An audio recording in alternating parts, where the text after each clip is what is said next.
We are live now, Doctor. Yeah, thank you.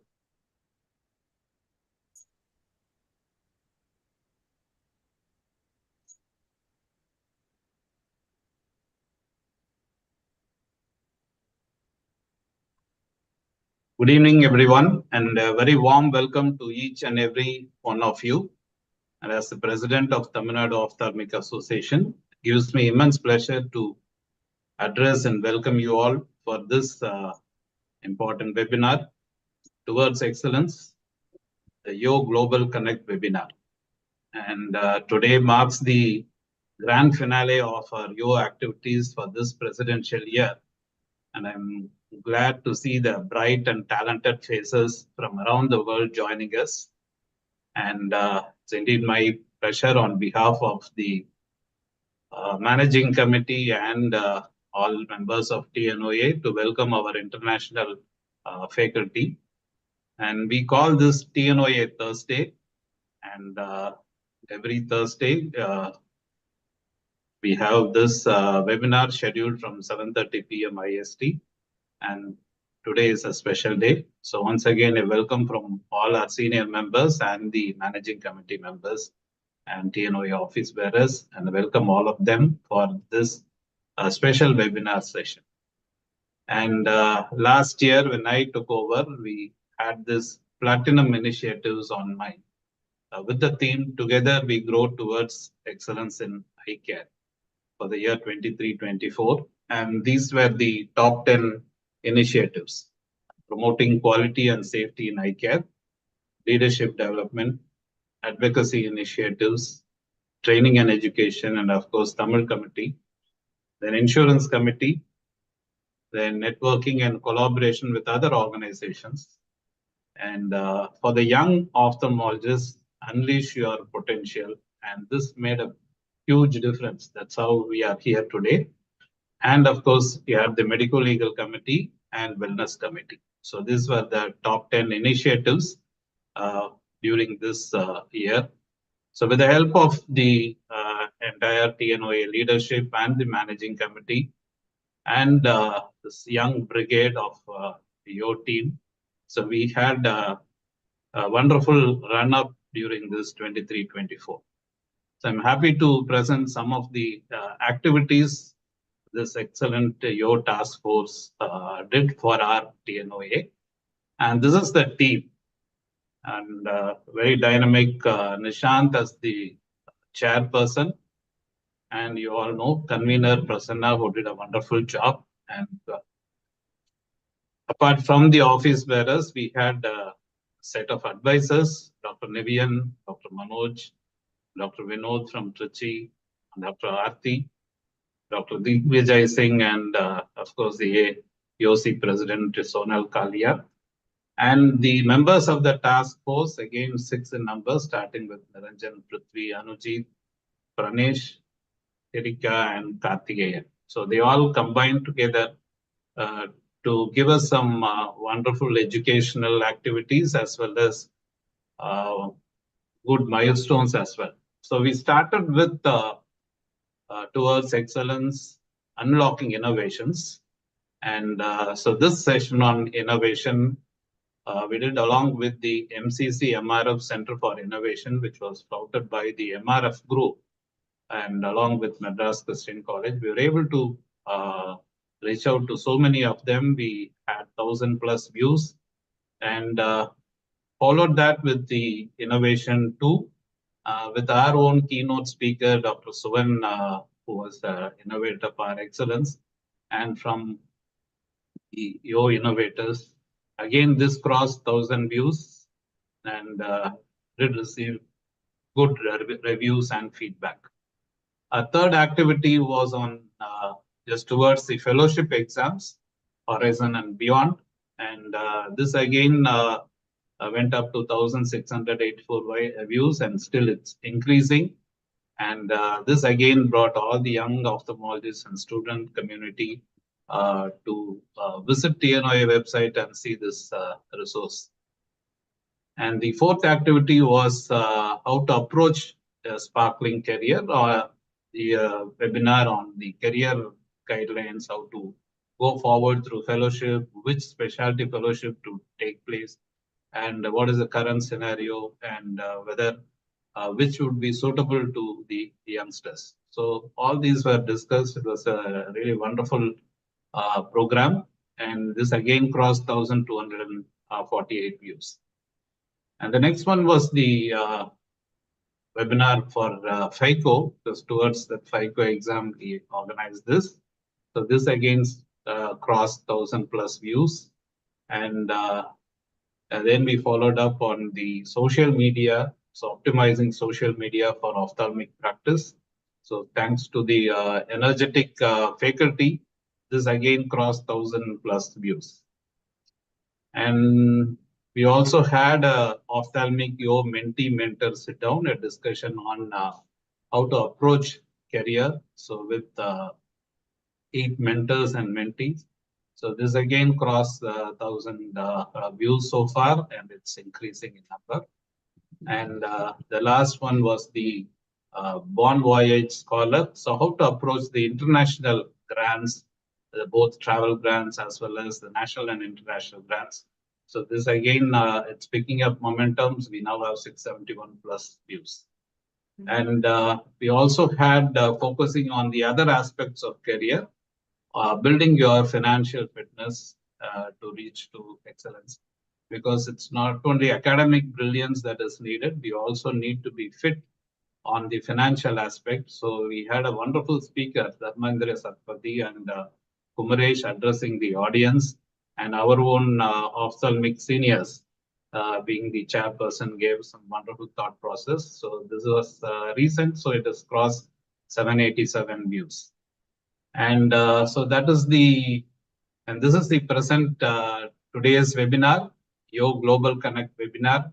I'm happy that both Nishant and Prasanna has put together a wonderful team, and we have the Yo national panel with us and the entire Yo task force of TNOA, with of course the committee members.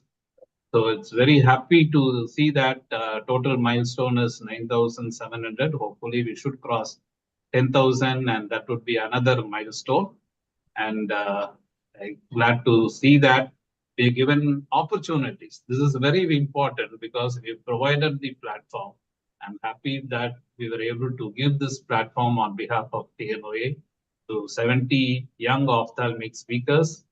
And also we got inputs and inspiration from 18 keynote lectures by senior professionals and 113 panels with 86 CEOs and 27 senior ophthalmologists giving their time, expertise, and efforts to TNOA. So I'm thankful and glad that everything went on well, and we were able to reach out to many people and all our members. So with that update, I want to welcome today's Yo international speakers. All the 7 speakers from Dr. Rachel from Singapore, Dr. Yusuke from Japan, Dr. Andy from Indonesia, Dr. Chris from Australia, Dr. Pushpa Raman from Malaysia, Dr. Nasdigul from Pakistan, and Dr.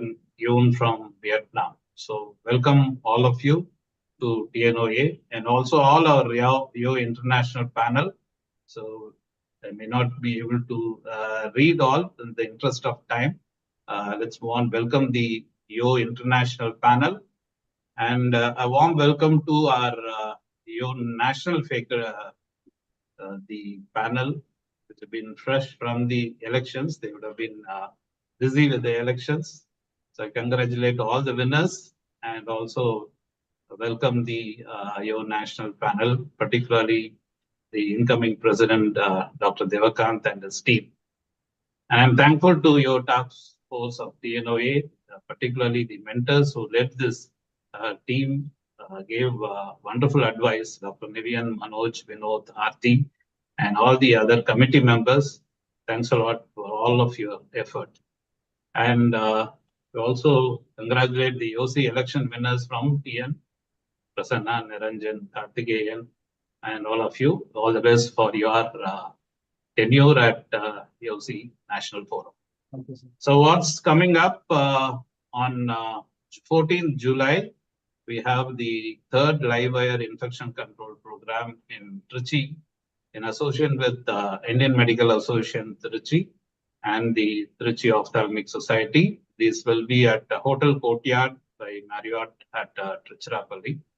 And for this will be the team that will be organizing TNOA Quality and Infection Control Committee led by Chandrasekhar and Dr. Kumaran. And this is the team that will be doing this.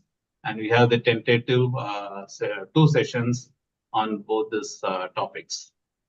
And on 25th, our TNOA Wellness Committee will be organizing a webinar. This is focused on strong women and strong nation. So ophthalmology is now it is dominated by women. So we have a fitness icon, Dr. Aisa Fatima, joining our expert panelists, Dr. Vinod and Dr. Siddharth on 25th July, same TNOA Thursday, 7:30 p.m. And on behalf of TNOA, also welcome all of you for our 71st annual conference of TNOA at Chennai. And of course, soon TNOA Connect will reach you with all the updates and information from all our committees on what progress we have made in this year.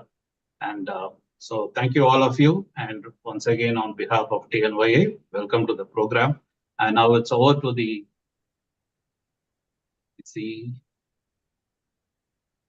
Secretary, Dr. Sriram is here. Over to you, Dr. Sriram. Thank you, sir. Thank you, Dr. Nirmal, for waxing eloquent on how well the Young Ophthalmology Task Force has done this year. That actually sums up what has happened and also for updating us on what is to come. I would like to add a note on extending a very warm welcome to all for our annual conference next month. We hardly are 5 to 6 weeks away from the annual conference in Chennai at Chennai Trade Center on August 16th, 17th, and 18th. I'm sure most of you all are registered, and I'm extending another warm welcome to also the international faculty in this session. Warm welcome to the annual conference next year. With that, I think we'll move over to the actual webinar. Thank you, sir. Thank you, Sriram. Now over to you, Nishant and Prasanna. Yes, good evening, everyone. So I welcome you all. I'm Dr. Nishant from Chennai. I welcome you all. I think my previous webinars, it always used to be hi, hello, welcome. But I think I have to extend my hi by saying ni hao, konnichiwa, selmat malam, assalamualaikum, zinchao, sain ho, kumusta, aibowan, namaste, and nehao. So I think this is how our webinar is going to take place with a twist this time. So thanks to all of you, and looking forward to a great evening with great international globally. Thank you so much. Over to you, Prasanna. Yeah, we also have Dr. Vasantha ma'am with us. Ma'am, a few words from you. You're on mute, ma'am.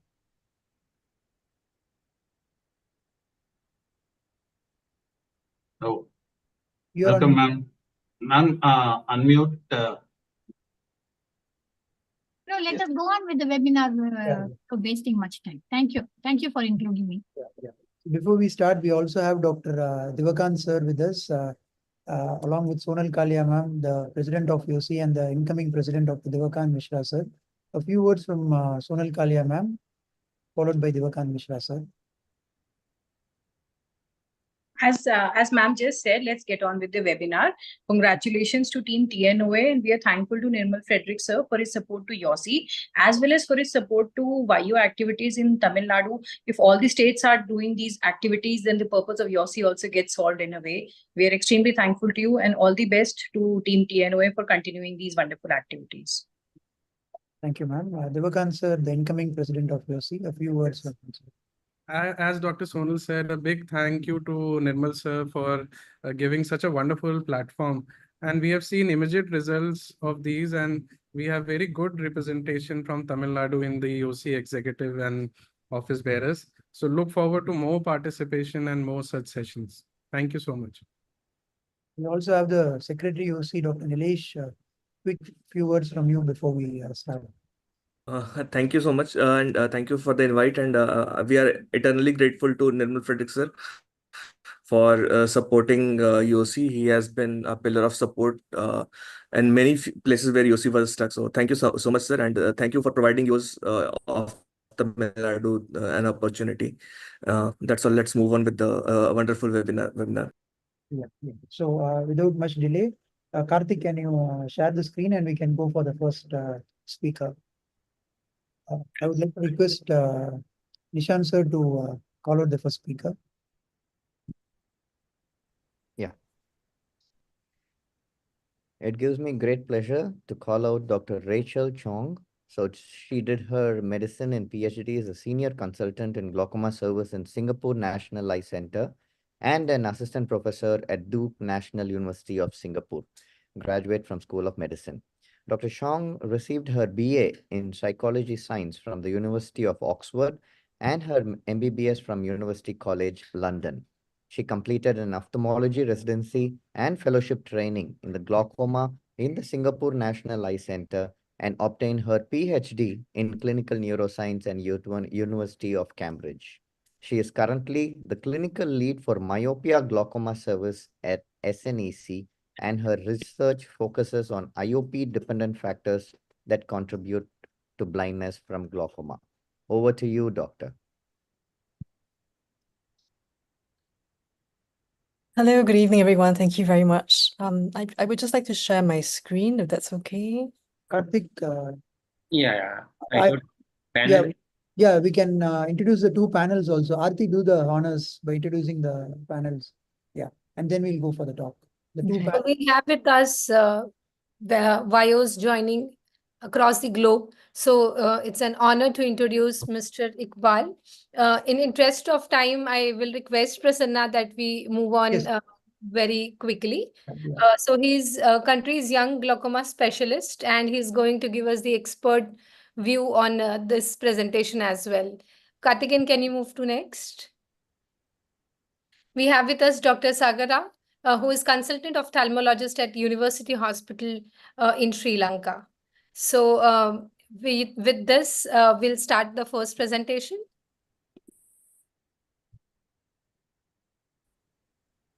Okay, good evening, everyone. Thank you so much for the kind invitation to speak, Dr. Prasanna, and for the very warm welcome from TNOA. My name is Rachel, and I'm a glaucoma specialist at the Singapore National Eye Center, where I run a dedicated clinical service for patients who are highly myopic, meaning -6 diopters or worse, who also have glaucoma. So as we know, there's a very strong association between high myopia with open-angle glaucoma risk, where the more severe the myopia is, the higher the risk is of open-angle glaucoma.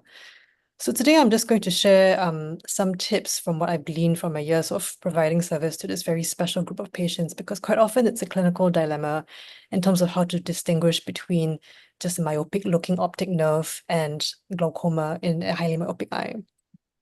So my first top tip is don't be fooled by the red-green normograms. And the reason for this really is, if you look at these scans from two separate patients, the one on the left, who has a hyperope of +1.5 diopters, you can see that there's a shift of the superior and inferior peaks on the RNFL thickness plots towards the nasal direction. And the converse pattern is seen in eyes which are very highly myopic. So, for example, this patient who was -9 in the right and -10 in the left, where conversely there's a shift of the superior and inferior peaks in a temporal direction. So the result of this really is that the thickness measurements come outside of the normative range. But if you look carefully at the neuroretinal rim thickness, as well as the saliency maps on the RNFL thickness maps, actually it's still pretty reasonable in these eyes. So to illustrate this point further, here we have another patient who, just looking at the red-green quadrant maps at the bottom of the report, seems to fall within the normative range. But if you look more closely in the right eye particularly, there's very clear thinning of the neuroretinal rim and the presence of a wedge defect superiorly as well. So this corresponds quite nicely with a dense inferior defect on the visual field test. So my second top tip is to remember to look at the macula, and I will explain shortly why. So we know that in patients with glaucoma, even in very early glaucoma, there's the presence of this thing called the temporal raphe sign, where with the advent of macular cube scanning, specifically looking at the GC IPL thickness, we are able to construct contiguous maps of the optic nerve head together with the macula, where, as you can see here, there's the presence of clear inferior losses in both eyes in terms of RNFL thickness. But extending this to the macular region also, there's the presence of this demarcation line in both eyes, which, as you can see here, extends beyond the halfway mark between the inner ellipse and the outer ellipse. And this actually refers to the temporal raphe sign, which actually holds up quite well even in highly myopic eyes. So I also rely on this quite a lot in my clinic. The caveat is that obviously in a patient who is highly myopic, they're also at higher risk of having macular pathology, not just in terms of myopic macular degeneration, but also retromacular traction, presence of macular holes, and epiretinal membranes that can sometimes confound the appearance of the temporal raphe. So this is a different case where, again, you can see here that there's inferior wedge-shaped loss of the retinal nerve fiber layer around the optic disc, although once again, the normograms do not clearly indicate this. When we looked at the visual fields, there was a corresponding paracentral superior defect. And I just wanted to show you another example of macular scanning that I find very useful, which is to perform a vertical raster at the macula. So in this case here, we have a spectralis image going from the inferior to superior region in a left to right direction. And if you look just beyond the fovea in the inferior region, you can see quite clearly once again that there is thinning of the more superficial retinal ganglion cell layers in comparison with the superior region. The RNFL is also slightly thin superiorly actually, but this is definitely a lot more prominent inferiorly. So the other useful thing about doing a vertical raster is that in addition to evaluating the superficial retinal ganglion cell layers, you are at the same time able to exclude the presence of other retinal pathology. Okay. Right. Just to drive home the point again, it's important to look at the macula. So I wanted to discuss this case briefly. He's a 76-year-old gentleman who was a high myope, pseudophakic, and had been seen in the glaucoma clinic, the general glaucoma clinic, for many years. His highest intraocular pressure was 23 in the right eye with thin corneas of about 4 Yeah, and as we look at the neoretinal rim, you can see quite clearly that there's a presence of thinning, particularly in the right eye, as well as a visual field, diffuse visual field defect on that side. So in subsequent years, he was noted to have an increase in his eye pressure on the right, as well as visual field progression and increased cupping, and therefore the surgeon attending to him at the time listed him for a trabeculectomy with mitomycin C. After the surgery, however, he was referred to my clinic when he described that his vision was not very clear. And the referring surgeon wanted a second opinion as to whether or not it was indeed his glaucoma that was progressing. However, at this point, we did a macular scan that showed quite clearly that there was a loss of the ellipsoid zone, as you can see here with the red circles. And I referred him on to our vitreoretinal colleagues actually for another opinion who did concur that a poor vision in this patient was actually likely due to subfoveal ellipsoid zone disruption rather than it being secondary to glaucoma progression necessarily. So I suggest looking very closely for retinal degeneration in eyes that have high myopia if the intraocular pressures are well controlled, even if the visual field progresses. I like to do fundal photos periodically for my patients. The reason for this is that it's a very helpful adjunct for determining whether or not there's progression of the macular degeneration. In this case, we had another patient with visual field progression and progressive loss actually also of central vision. And as you can see here, comparing the fundus photo that was taken several years after the one that was on the left, there was actually advancement of the macular degeneration in the temporal direction, as well as the presence of a disc hemorrhage. Okay, so my last top tip from this clinic is to never ignore headaches. So high myopes are a very special breed of patient, I feel. Quite often they're highly educated. They are, usually present in clinic with a very, very long list of complaints and questions. But it's important to listen out very clearly to what the presenting histories are as well. So in this case, I had a 47-year-old lady who came in with blurring of vision for several months since March 2022. And she originally had seen a different specialist who gave her some lutein supplementation and told her that her blurring of vision was likely to be due to high myopia, although he also informed her that there was no myopic macular degeneration. She had changed her glasses prior to her consultation with that specialist and did not notice any improvement. The other thing she complained of was recurrent headaches that started at the back of her head and that also radiated to her shoulder. And she had these for several years, but it was deemed that it was likely to be related to the fact that she was wearing a headset at work, because she said that when she wasn't at work, she felt a little bit better. Apart from that, there was no other notable medical or surgical history or family history of glaucoma, and she was referred to me as the disc suspect at this point. So she was a very high myope of about -14.5 on the right and -12.25 on the left. Her intraocular pressures were around the sort of low to mid-teens region, and her central cornea thickness measurements were about 520 microns. Anterior segment examination was pretty unremarkable. However, on examination of her optic nerves, it did appear that her cup disc ratio in the left eye was enlarged with the presence of superior rim thinning as well as temporal pallor.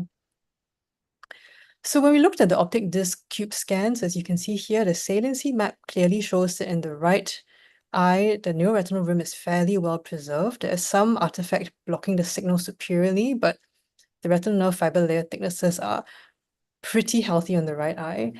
In the left eye, however, there was very obvious diffuse loss superiorly, as well as thinning of the neuroretinal rim. And actually, these losses extended even to the temporal area, which suggested involvement of the macular papillal bundle.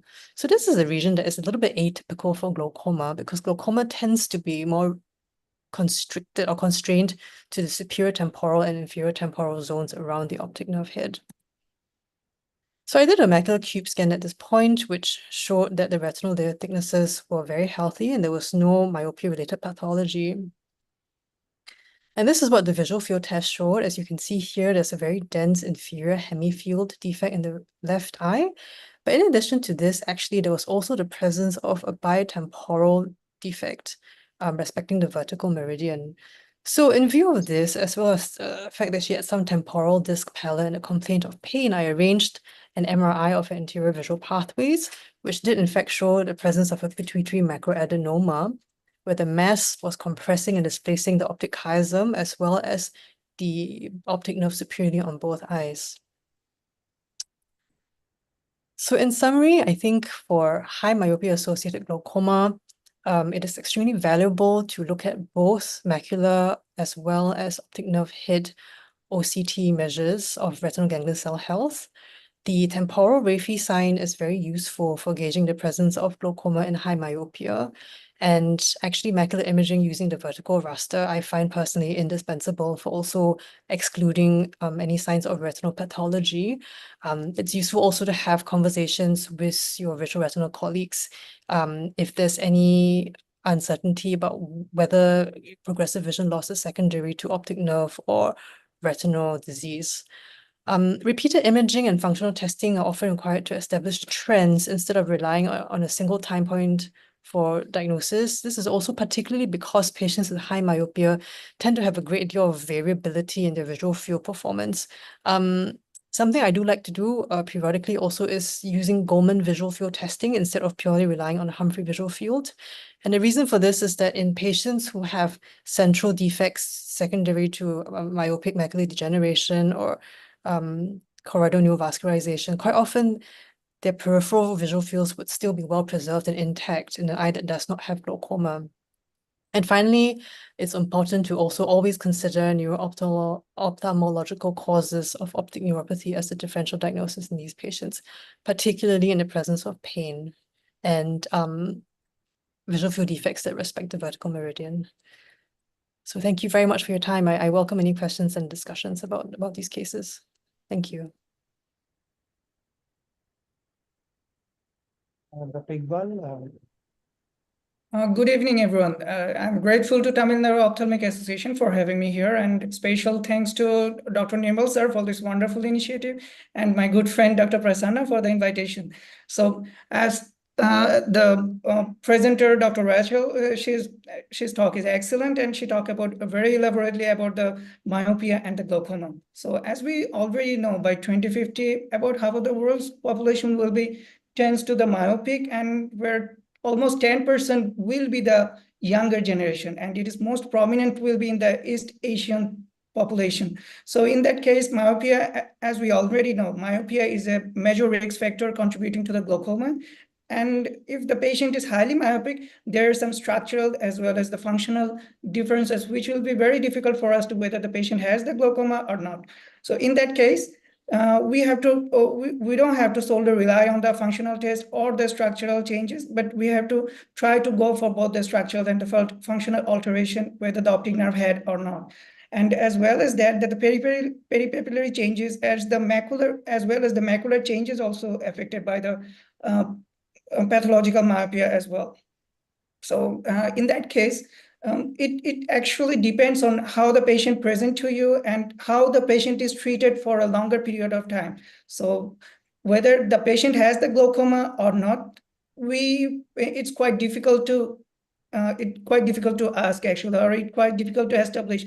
If you don't set the trend, or if you don't see the progression or any changes in the structural abnormality or in the functional abnormality, then it is quite difficult whether the patient is truly myopic or truly patient myopia with glaucoma. So do you have any, I have a special interest in optical coherence tomography angiography. So I try to do OCTA in most of the cases because I have to deal with the younger patient mostly below 16 or even 17 years old. So the normative database is not available for that sort of patient. So in that case, do you have any advice how to assess this sort of patient?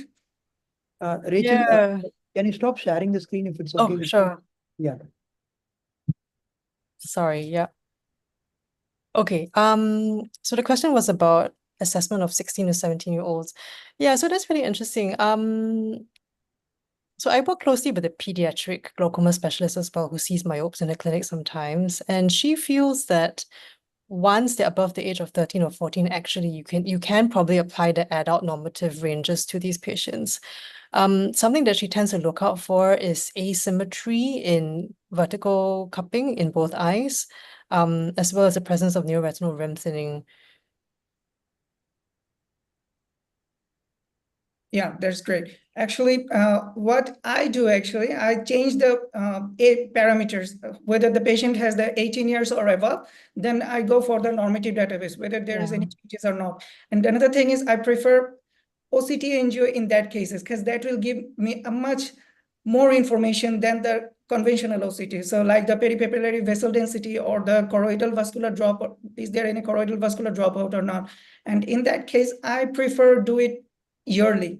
So if there's any change, or if there is any vessel density changes, or if the patient present with a low vessel density, I assume that it may turn into a glaucoma. So I treated the patient that way. So That's really interesting. Yeah. I don't personally have a lot of experience of OCT angiography. I know people in Korea do it a lot. The other sort of hesitation I have so I don't have a lot of experience with it, but I do worry a little bit about segmentation. I mean, do you see that the segmentation is good for your OCTA scans? Because even with OCT, the segmentation sometimes is a real nightmare to try to interpret. Yeah, that's true, because the patient is not that much cooperative, and they have to say, and they have to move a lot. So you have to be very careful about the segmentation or the artifact defect. And also because it's an on-fast evaluation, right? You're kind of looking for on. So if there's any kind of myopic morphological changes to the contour of the optic nerve head, that's probably going to affect the level at which your OCTA, slices are being obtained at. So I don't have a lot of experience with it, but yeah. We have to be very careful about that. If you think there's any artifact or something like that, ask the technician to do it again and repeat the test. Right. Even a few days after. Yeah. Great. Dr. Saga. First of all, let me thank Dr. Prasanna Ramesh and the Tamil Nadu Ophthalmic Association for inviting me, as well as the young ophthalmologist from the Asia Pacific region, to present here today. And Rachel did an excellent talk on myopia in glaucoma, and Iqbal also gave very nice tips. And I also want to highlight some points. We all know that diagnosing glaucoma in myopia is a challenge. In one side, the risk of myopia is high in glaucoma. The risk of glaucoma is high in myopes, and the other side, most of them are normal tension glaucomas, and the false positives and rates is high in visual fields and OCT RNFL, ganglion analysis. They all nicely explained by Rachel. And I want to tell a few more tips. And one thing is when we do visual fields, so due to the tilted disc and the macular changes in myopia, they can get uh, uh, the unusual false positives, So, and we also get due to the refractive error, due to the myopia causing peripheral visual distortions. So then with glasses, they get peripheral visual field defects. So one thing I do always is if the patient uses glasses and contact lenses both, I always ask the patient to wear the contact lenses when they do the visual field. Otherwise, to prevent the visual field defects due to the distortions in the when you use the glasses. And other thing is we can't rely on one investigation mode, and we have to all consider visual fields, OCT, RNFL, ganglion analysis, everything together. And on the other thing is we can't just do one assessment and say that there's glaucoma. So we have to regularly follow up the patient closely and see whether there's any progressive changes. Otherwise, the initial, as Rachel described in her first two slides, the two peaks in the retinal nerve fiber layers are more closer in the temporal side. So because of that, so the thicker retinal nerve fiber layer we get in temporally, and more thinner nerve fiber layers in superior and inferior. So that gives a false positive results. So we can falsely diagnose glaucoma in a normal eye in that case. So if we follow the patient closely and do regular investigations, then if there's any progressive change, that will show. So that's the patient, these glaucoma patients, to diagnose glaucoma in myopics. So we need this multimodal investigations as well as the close monitoring and follow-up. Thank you. Thank you for the wonderful discussion. I would also like to welcome Dr. Karan Bhatia, who's also the incoming Vice President of YOC, to have a quick few words as Karthik can load the slides. Yeah. Karan, over to you. Thank you, Prasanna. Thank you to Nirmal Frederick, sir, for this wonderful opportunity for young ophthalmologists. A lot of friendly faces, and I can see those people smiling as well. And welcome to this amazing program. I would just say that, it's been a tremendous experience, and YOC is doing very well in collaboration with a lot of international and national societies. And let's carry on with the great work. All the best for this wonderful program. It looks great. Thank you. Thank you. Thank you, Karan. Dr. Aditya Sethi. Okay. Yes. Anujit, over to you to read out the next speaker's CV. Yeah, thank you so much. Dr. Karthikan, will you go ahead with the speaker, or should I? Yeah, I'll just see. Yeah. Next speaker is Dr. Ishuke Murkami. He's an associate professor of ophthalmology and a unit leader of inherited retinal diseases unit at Kyushu University Hospital, Fukuoka, Japan. His primary research interests are the biology of retinal degeneration and the development of therapies for blinding disease. Okay. Next, we have Dr. Anujit to introduce the panelists. Yeah, thank you, Dr. Karthikan. So it gives me great pleasure to introduce Dr. Pei Kang Liu. So after completing his post-graduation, he's also a postdoctoral fellow from the Edward Harkness Eye Institute in Columbia, New York. And currently he's an assistant professor in the School of Medicine at the Kaohsiung Medical University in Taiwan, as well as a retina specialist in the same hospital, and has been the Secretary General of the Taiwan Macular Society. Welcome, sir. Can we go on to the next slide? Yes, it also gives me great pleasure to introduce Dr. Maya Wuti Siu. She finished her MBBS from the University of Medicine and her medical retina fellowship from the Singapore National Eye Care Center, and is currently working as a consultant in the Incheon General Hospital. And she has done survey on AI-related diabetic retinopathy in Myanmar and a lecturer for postgraduate students. Welcome, ma'am. With that, we can go in for the second talk, sorry.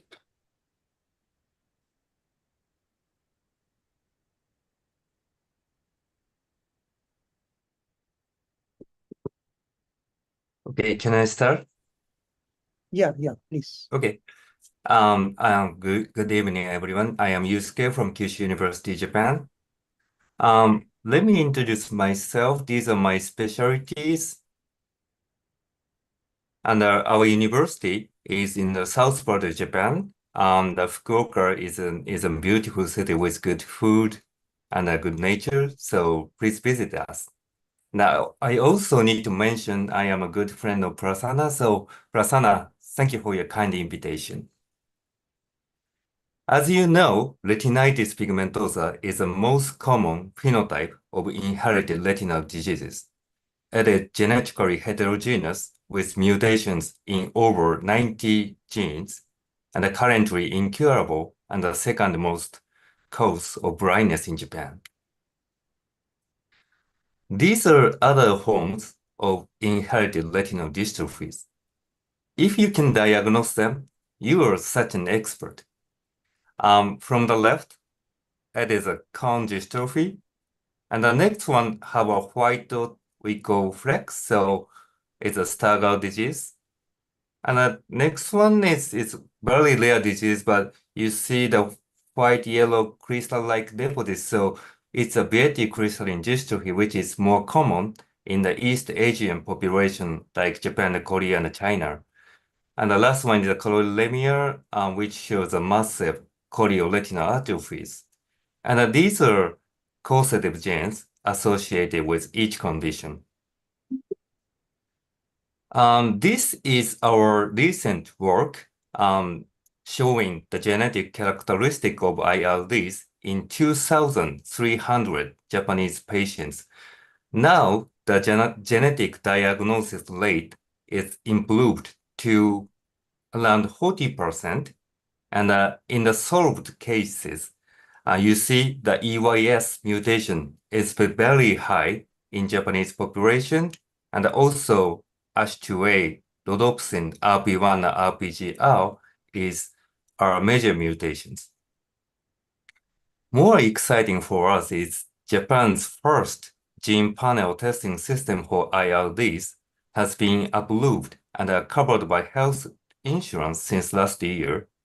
And this test can be done in 12 institutes in Japan, including our university. And we have prepared the genetic variant list to eliminate the variability in genetic diagnosis among institutes. After the results is available, we will conduct the expert panel and explain the genetic results and also answer the patient's question like, what is the future treatment options and what is the prognosis and how is the inheritance to their child. If you find mutations in RP65, now we have a treatment option. So Leber's congenital amaurosis is a condition caused by loss of function mutation in the RP65 gene, which is essential for visual cycle. So Luxturna can restore the visual cycle by replacing the normal RP65 gene into the RPE using the adeno-associated viral vectors. This is the efficacy of Luxturna for RP65-associated LCA. You can see the patient's mobility and the light sensitivity, especially in the dark conditions, is much improved after the treatment. Luxturna was also approved last year in Japan. However, studies also revealed limitations of current gene therapy using AAV vectors. Because of its low gene transduction efficiency, it requires high dose injection, and it seems to be less effective in humans compared with the preclinical animal studies. It is also immunogenic than expected and sometimes causes retinal toxicity like colloidal atrophy in the area of subretinal injection, as shown in the light. And right now, only a limited number of cases who harbor specific mutation are eligible for gene therapy. So to overcome these limitations, we are now developing neuroprotective retinal gene therapy using lentivirus vectors. The concept of this treatment is to delay progression by overexpressing the neuroprotective PEDF gene into the retina. And an advantage of this approach is it is applicable to broader RP patients regardless of causative genes. Why we use lentivirus is it has very, very high transduction efficiency compared with AAV, although the transduced cells is limited to RP cells. By overexpressing PDF in the retina, it significantly delays progression of RP in a rat model. This is a monkey experiment. We confirm the safety and the stable transgene expression over 5 years with just single injection. And then we started the phase 1/2 clinical trial of this therapy for patients with RP. And after subretinal injection of lenti-PDF vectors, we evaluated the safety and the efficacy. And we tested 3 doses and completed the trial for 12 patients in total. This is a subretinal surgery we performed. So first, we created the PVD in the RP patient eyes, and then inject the lenti-PDF into the subretinal space using the 41 gauge needle. This case is a patient who received the mid dose in the inferior retina here, and in the first 1 year treatment that you see, there was no severe degeneration or inflammation, so we confirmed the safety in humans. Regarding the efficacy, it is so hard to evaluate it in the slowly progressive RP, but retinal sensitivity appears to be unstable or preserved in the treated eyes. And based on these results, we are now trying to move on the phase 2 or 3 trial in future. So thank you for listening.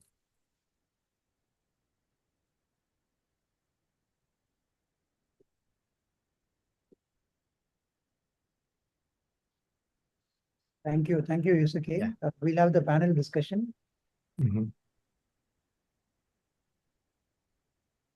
Hi, Dr. Murakami. Hi. Hi. Thank you for Thank your you. very nice presentation.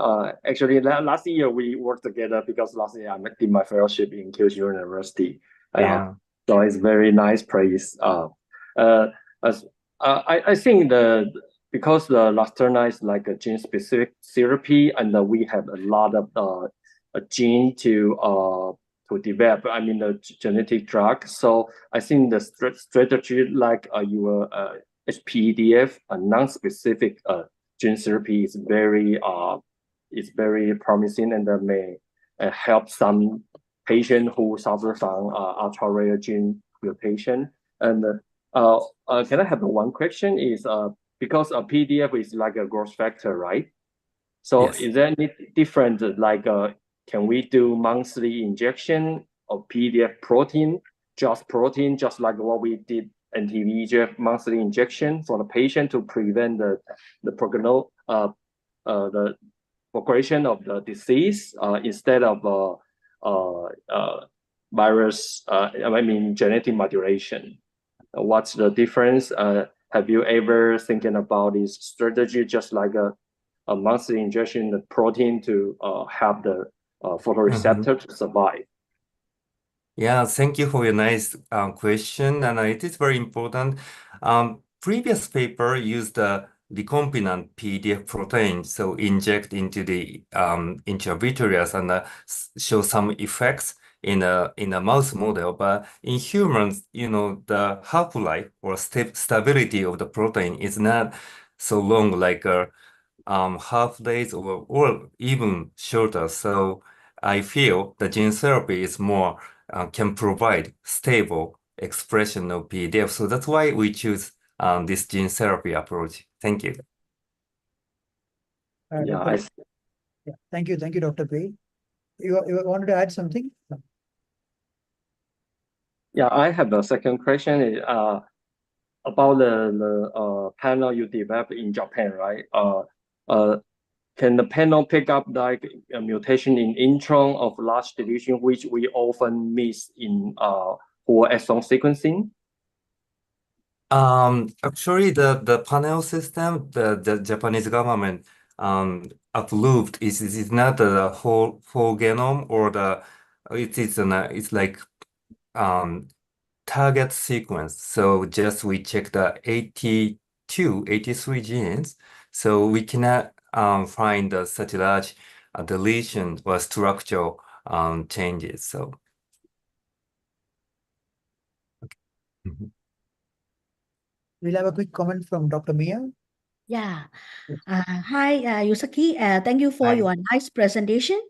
And I am working as a medical retina specialist in Myanmar. So I have a lot of RP patients coming to my clinic every day.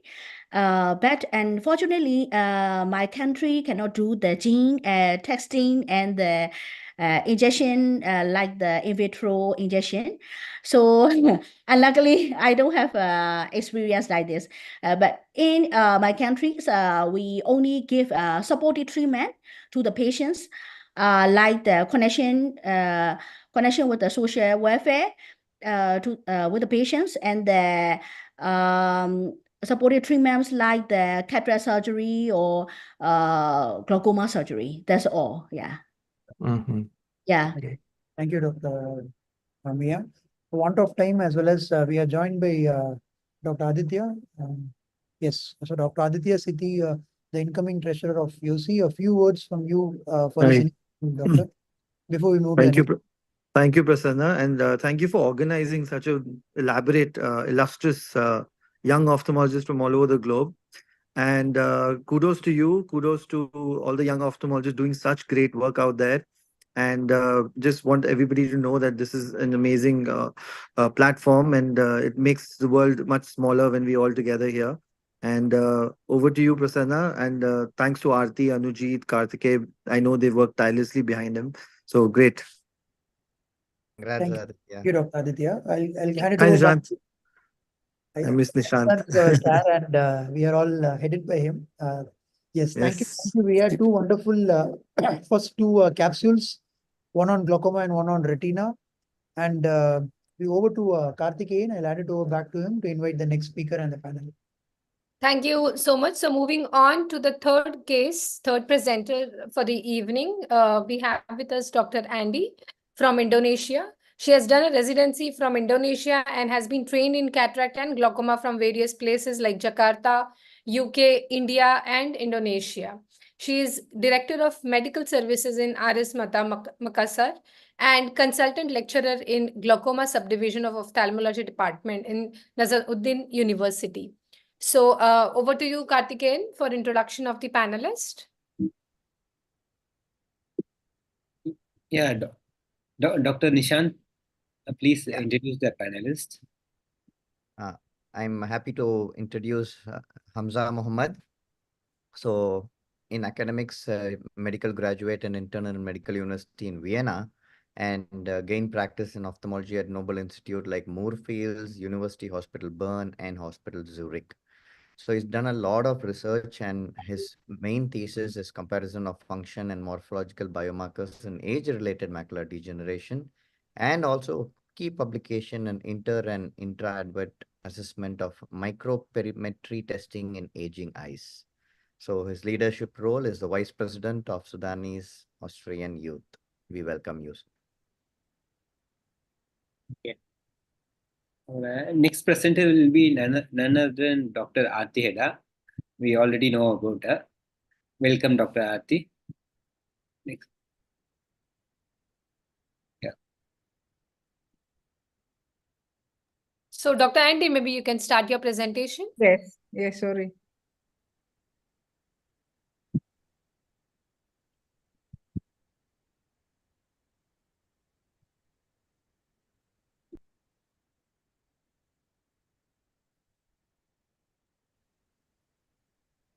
Okay, thank you. Good afternoon, everyone. Thank you very much for inviting me this afternoon. And my name is, you can call me Andy. And this afternoon, I will share about the treatment of neovascular glaucoma in Makassar, Indonesia.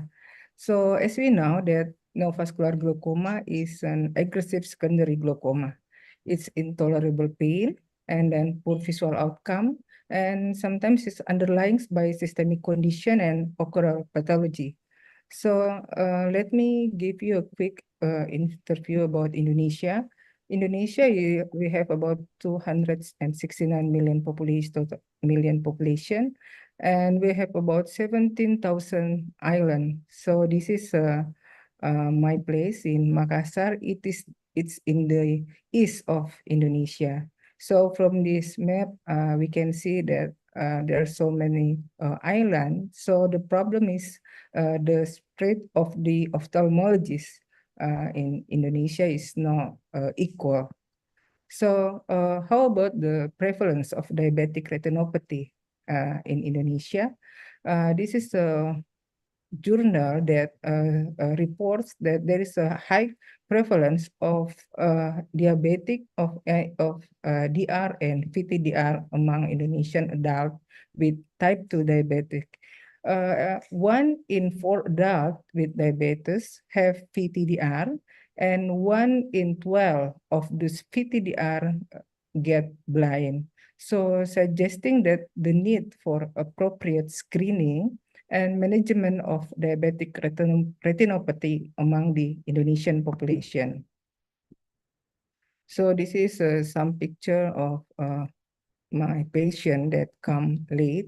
So most of our cases come with late stage, so it's quite difficult to treat. So the aim of treatment is to prevent progression of visual function loss and of course release a patient from intolerable pain so they can have a good quality of life. So as we know that there are some etiology or causes of NVG, but the most common cause is PDR, CRVO, and ocular ischemic syndrome. So I think you already know this. This is the sign of NVG. This is a picture of my patient that show us conjunctival and episcleral congestion, corneal edema, aqueous flare, florid NVI and angle, and ectropion UVA, and synechia angle closure. So there are some NVG study in Indonesia. So I take 3 from Cipto, from Ticendo, and from Makassar. So as we know that there's some management for NVG. So of course, based of the stage, we can do medical treatment, PRP, and intravitreal or intracameral anti-VEGF. Of course, we have to see the fundus if there is a traction or not, or trap with MMC and GDD. So also, and the last is cyclo procedure. So in Indonesia now we have Virna glaucoma implants local, and then it's affordable for Indonesian because it was covered by the public insurance that most of the people have that insurance. So the GDD implant we're using silicone tube glued to PMMA plates. So we can see this is a picture of the Virna glaucoma implant. And in GDD study in Jakarta, they compare between just GDD and the second group is with intravitreal IVB. So we can see that both final visual acuity, final IOP, and final number of medication become better.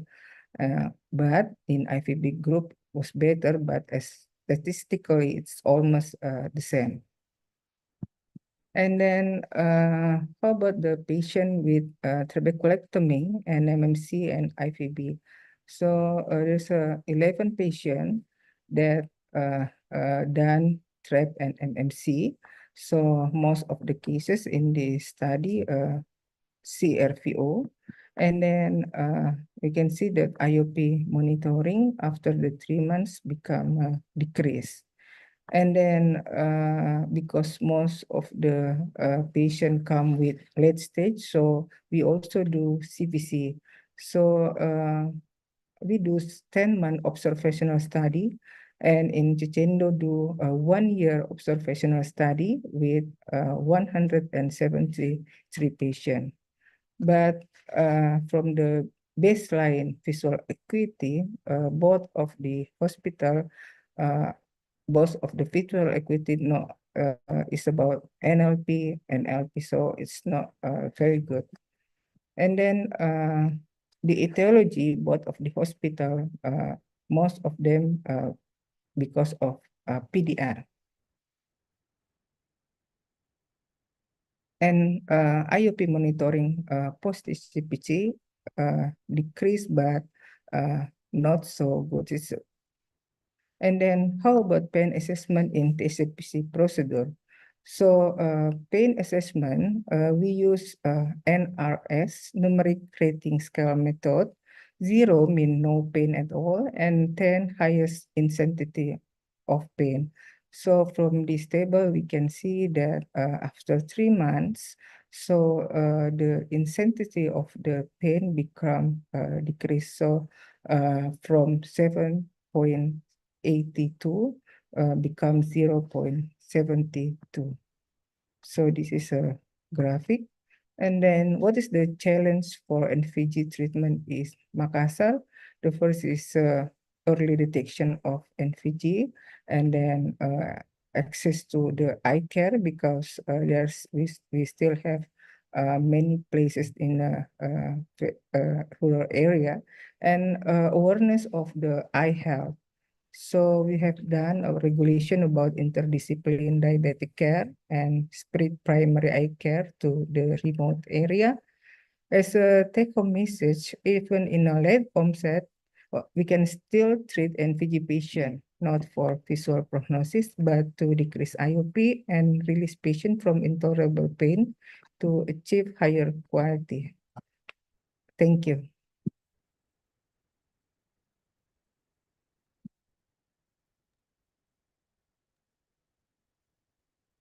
Thank you, Dr. Andy. We'll move on to the panel discussion. Dr. Hamza and Dr. Aarti, over to you for the panel discussion. Yes, I would start. So Yeah. first of all, thank you for the invitation, Dr. Basana, and thank you, TNOA, for the warm welcome.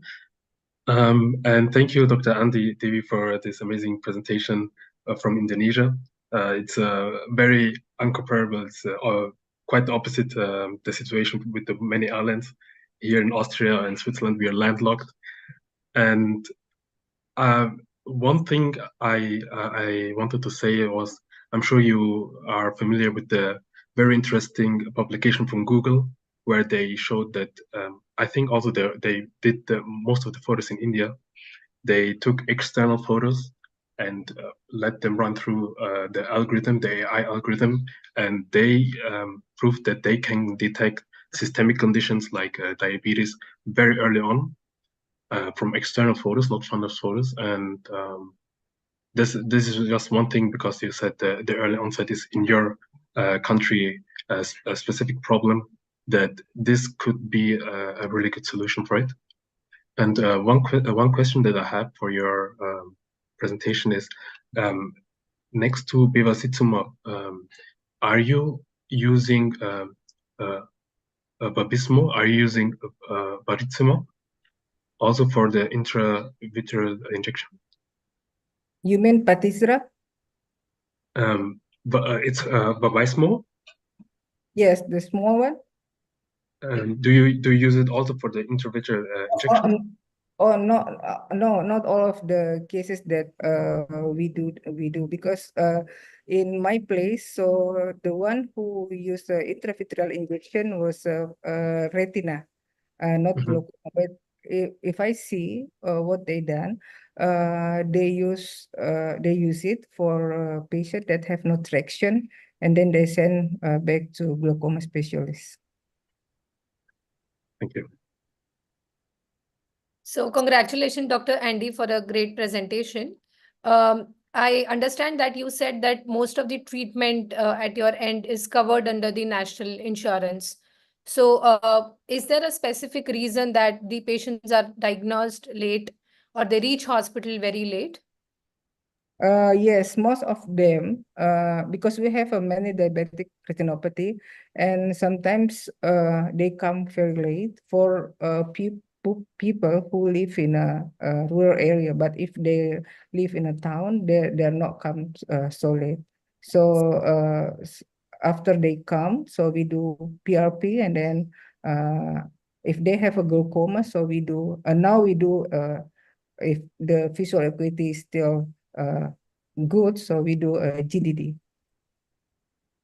So we all agree to the fact that neovascular glaucoma is difficult to treat both for the patient and the ophthalmologist, and we can have the treatment arms divided in treatment divided in various arms. Like first thing will be to control the intraocular pressure to reduce the pain, and then the second will be vision rehabilitation.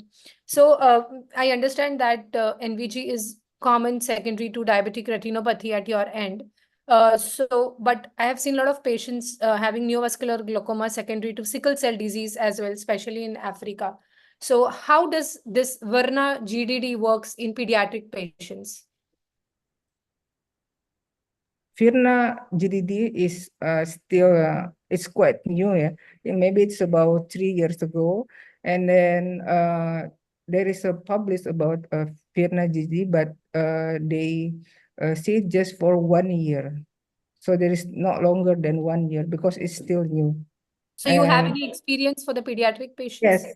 No, I don't have any experience, just adult patient. For adult patient, I always do that. Okay, fine. I think over to you, Karthikeyan.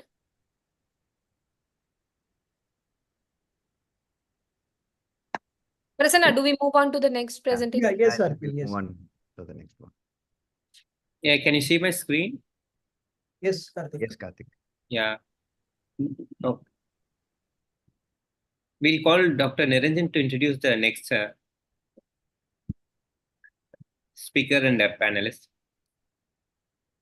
Dr. Niranjan. Thank you, sir. Good evening to one and all. So it is my pleasure and privilege to introduce to you Dr. Christopher Goh. So he's done his residency from Sydney and his Retina Fellowship from Melbourne, Australia. And he's currently the Associate Lecturer at Australia as well, United South Wales. And we welcome and we're very happy to have you with us, sir. And to panel the session, we have Dr. Ashraful Haq, who is the founding president of Bangladesh YOS Society. And he's also the scientific secretary and the Best YO Award winner. And he's also the executive director at Bangladesh Eye Hospital, Zigatola. And along with him, we have none other than Dr. Nishant Madhivanan. So he's a cataract refractive surgeon at Chennai, Tamil Nadu. Over to the speaker, Dr. Christopher. Thank you. Let me just share my slides. Great. So I'm just giving a brief overview of secondary IOL, and it's going to be quite quick because there are quite a different few options of secondary IOL.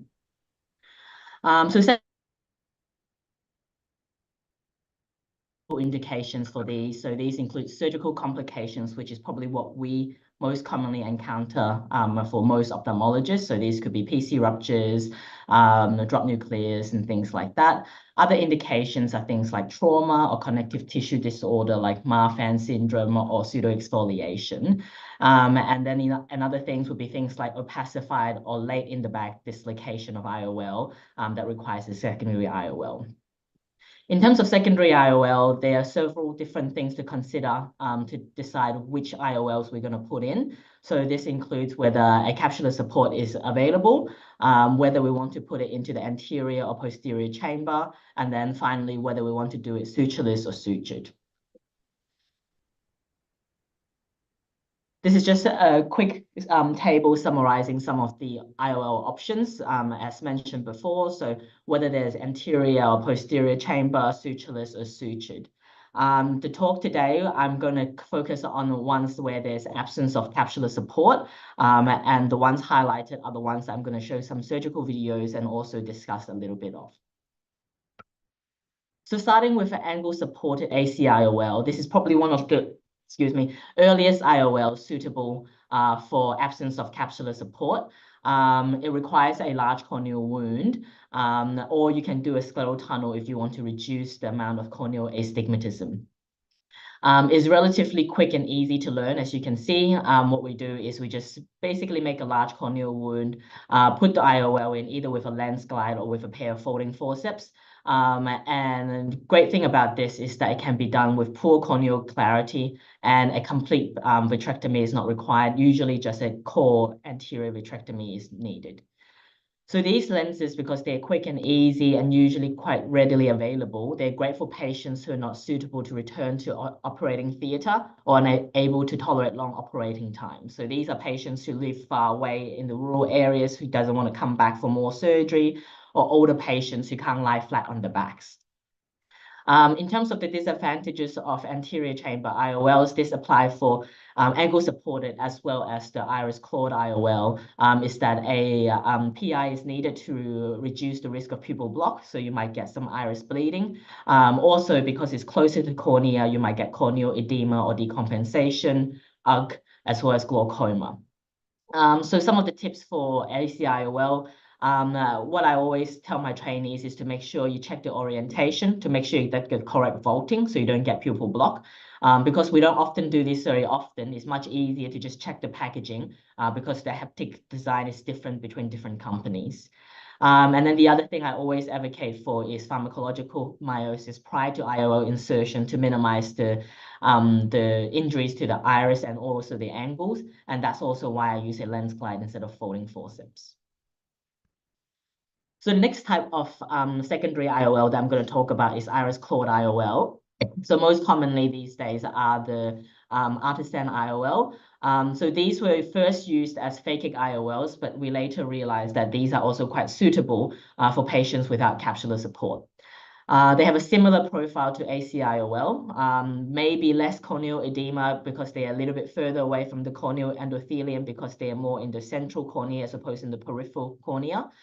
You need healthy iris. Good thing about this is that you can put it in the anterior chamber or posterior chamber. And in this case, we are putting in the posterior chamber just because I can do a full vitrectomy and put this in, and I feel more comfortable doing this. And I actually find it easier to put it in the posterior chamber as opposed to the anterior chamber. Similar to ACIOL, a large corneal wound is needed and specific equipments are needed. So the forceps that I'm using, you can't just use any other folding forceps. You do need artisan forceps to give you the best stability. And as mentioned before, I prefer doing it retropapillarily because I find it a bit easier to just put it down with the Rycroft cannula as shown on the video, whereas you can actually put it in the anterior chamber as well, but you will need the enclaving needle or a vacuum to try and place the IOL.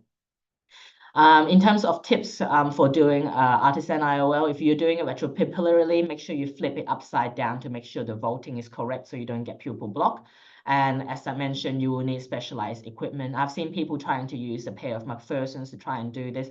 Doesn't really quite work because you can't hold it and it will move around and have problems with it.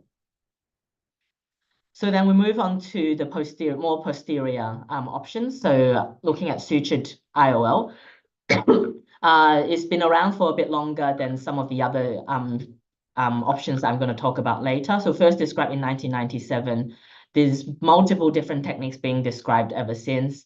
So different points of fixation, different suture types, so Prolene versus Gore-Tex, different ways of externalizing and different ways of burying the knots. So here I'm doing Prolene suture with Hoffman pockets and a large sclerocorneal wound for the insertion of the IOL. But you can do this sort of multiple different ways.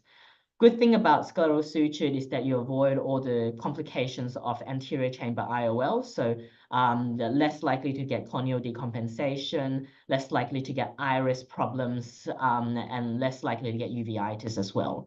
Having said that, because there is more intraocular manipulation, you might have worsening of the endothelial cell counts initially after the operation, but at least later on, there'll be less decompensation. With the sutured IOL, there are suture-related complications, so exposure and breakage of the sutures, which is why some people prefer Gore-Tex. But Gore-Tex, there's a higher risk of exposure. So I don't think there's a right or wrong answer. It's just what you're comfortable with in this case. In terms of tips of what to do, I would say maintain the AC with a low infusion pressure, whether that's from the path planner or in the anterior chamber, doesn't really matter, but it does make the procedure a little bit easier to do. Like I say, I prefer using Hoffman pocket like I did in this video because it minimizes conjunctival manipulation. And I do like to use slip knots to allow the tension adjustment so that I don't have to tie one and then tie the other. I can actually adjust it, center it before I tie it down to make sure it's centered correctly. So then we go on to some of the newer techniques. So Yamane, which is probably the most popular techniques that's being used these days. So first described by Dr. Yamane in 2017. Many modifications done now compared to the original described. So this is a slight modification to what he does. It is the off-label use of 3-piece IOL. But having said that, I think plenty of people have done it around the world and there hasn't been any problems with that. Good thing about this is it's a smaller gauge sclerostomy. So there's theoretically a lesser risk of hypotony post-operative and intraoperatively. And also scleral dissection is not required. Also, because it being sutureless, it means that there's no suture-related complications. However, there's probably a theoretical risk of higher IOL tilt. And the reason for that is because there's 2-point fixation. Also, it is very easy to make uneven scleral tunnels on the opposite sides. And also bending on the kinga of the IOL haptic will also make it uneven and tilt as well. In terms of tips for people who may have just only started out doing Yamanes, make the wound to the left of the cornea or of your approach. So which I did over here, and that just allows it be easier for the docking of the leading haptic. Also, use an IOL that is more pliable haptic. So those with PMMA haptics tends to kink a lot easier and a lot more friable, and you will make it bend and break it a bit easier. And finally, the last type of secondary IOL that I'm talking about is Calavale. So even a bit newer than Yamane. So good thing about this is that it is specifically designed for scleral fixation. And this is with the T-shaped plugs that are shown over here. And those are basically designed to sit in a scleral pocket. And again, it doesn't require suture. It does have a steeper learning curve. It does have a higher cost because it is a specifically designed IOL. And the T-shaped plugs tend to be quite fragile. And what I mean by a steeper learning curve is that you tend to break a lot of these before you really master it. So you can see that this is one of my first attempts, and you can see that the trailing haptic was broken, which subsequently needed to be explanted, and then I put a new one in. This is the same patient, but a second Calavale IOL. In terms of tips about Calavale IOLs, I now tend to actually put the Calavale IOL on top of the iris before I externalize it because it allows me a bit easier access to the T haptics and also less likely to break it when I'm trying to manipulate it in the posterior chamber. Aside from that, hold a T haptic junction parallel. So what I mean by that is have your forceps coming around this way, because if you held it around perpendicular to the T junction, when you're pulling it out, there's a high risk of you breaking the T haptic as well. So what does this all mean after I've talked about it? From my perspective, what I always tell my trainees is master one of the ACIOL, so whether that's angle supported or iris claw IOL, because it is a get out of jail card in complicated phacos, and it is the easier one to learn. As mentioned before, only anterior core vitrectomy is needed and least surgical view is needed, which I think means that any general ophthalmologist can do. Interestingly, no method is proven to be superior to any other secondary IOL, even though that there are ones that may have more complications in one area, there are other areas who have higher areas of complication, and the visual results actually are very similar across the board between all the secondary IOLs. So I think selection is highly based on patient factors. So what I mentioned before, whether they're happy to come back for more surgery, their age, whether they have healthy tissues for scleral or iris. And then the other thing is what lens and equipment are available. So the reason why I've tried all these lenses is because I've gone to different areas and different hospitals, and some hospitals have stock of angle supported IOL, some have support for artisan IOL, some have Calavale actually in stock already. So I think it really depends on what your hospital is happy to stock and also what equipments are available.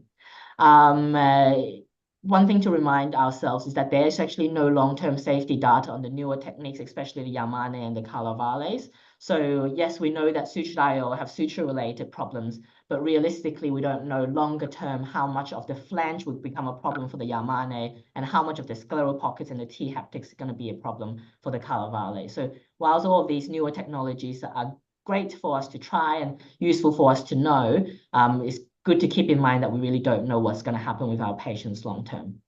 And so because of that, I think the pre-op counseling is the most important because all of these patients tend to have higher rates of complications, tends to need repeat surgery, even if it's not soon after surgery, could be 10, 20 years down the line. And most importantly is to keep the expectation low to say that, look, we're not going to get 6/6 vision or 20/20 vision, but we'll restore vision as best as we can.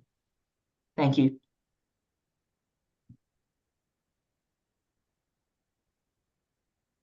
Thank you, Chris.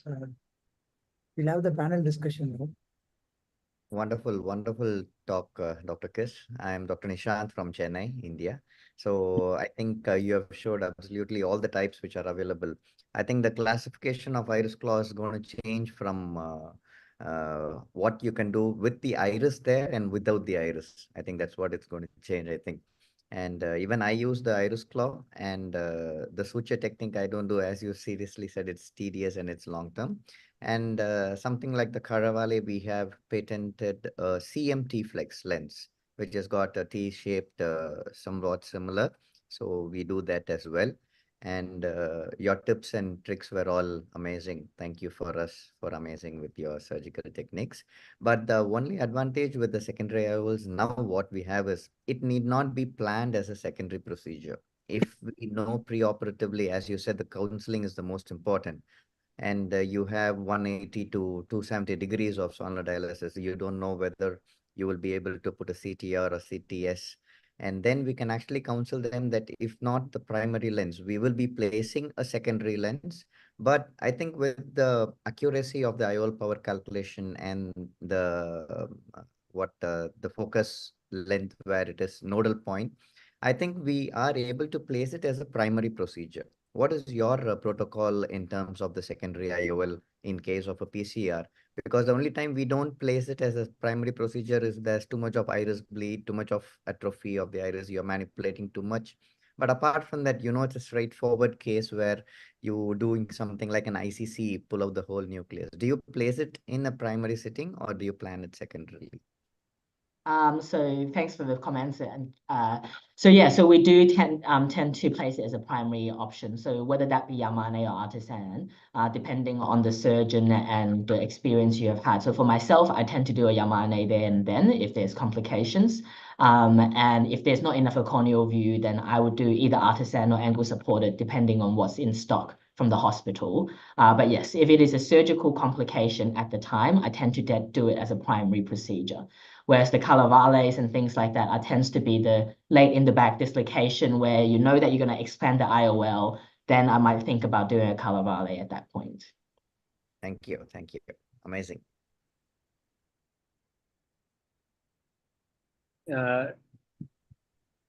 Dr. Chris, can you unshare your screen?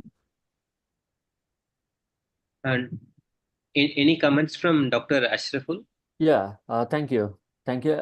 Thank you, Dr. Chris. It's a wonderful presentation on the secondary IOL. You covered all the aspects of the implanting the secondary IOL. And I must thanks Tamil Nadu Ophthalmic Society and my dear friend, Dr. Prasanna, for inviting me. And also the new executive committee of Yoshi.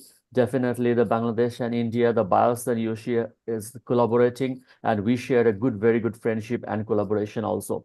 So the secondary IOL, the thing is that at first of our training period, we started that the AC IOL, but what Dr. Chris told that the AC IOL, we saw lots of complication and majority of the corneal decompensation, and at the training period or at the training fellowship period, the placement of the angles are a little bit critical for the young surgeons.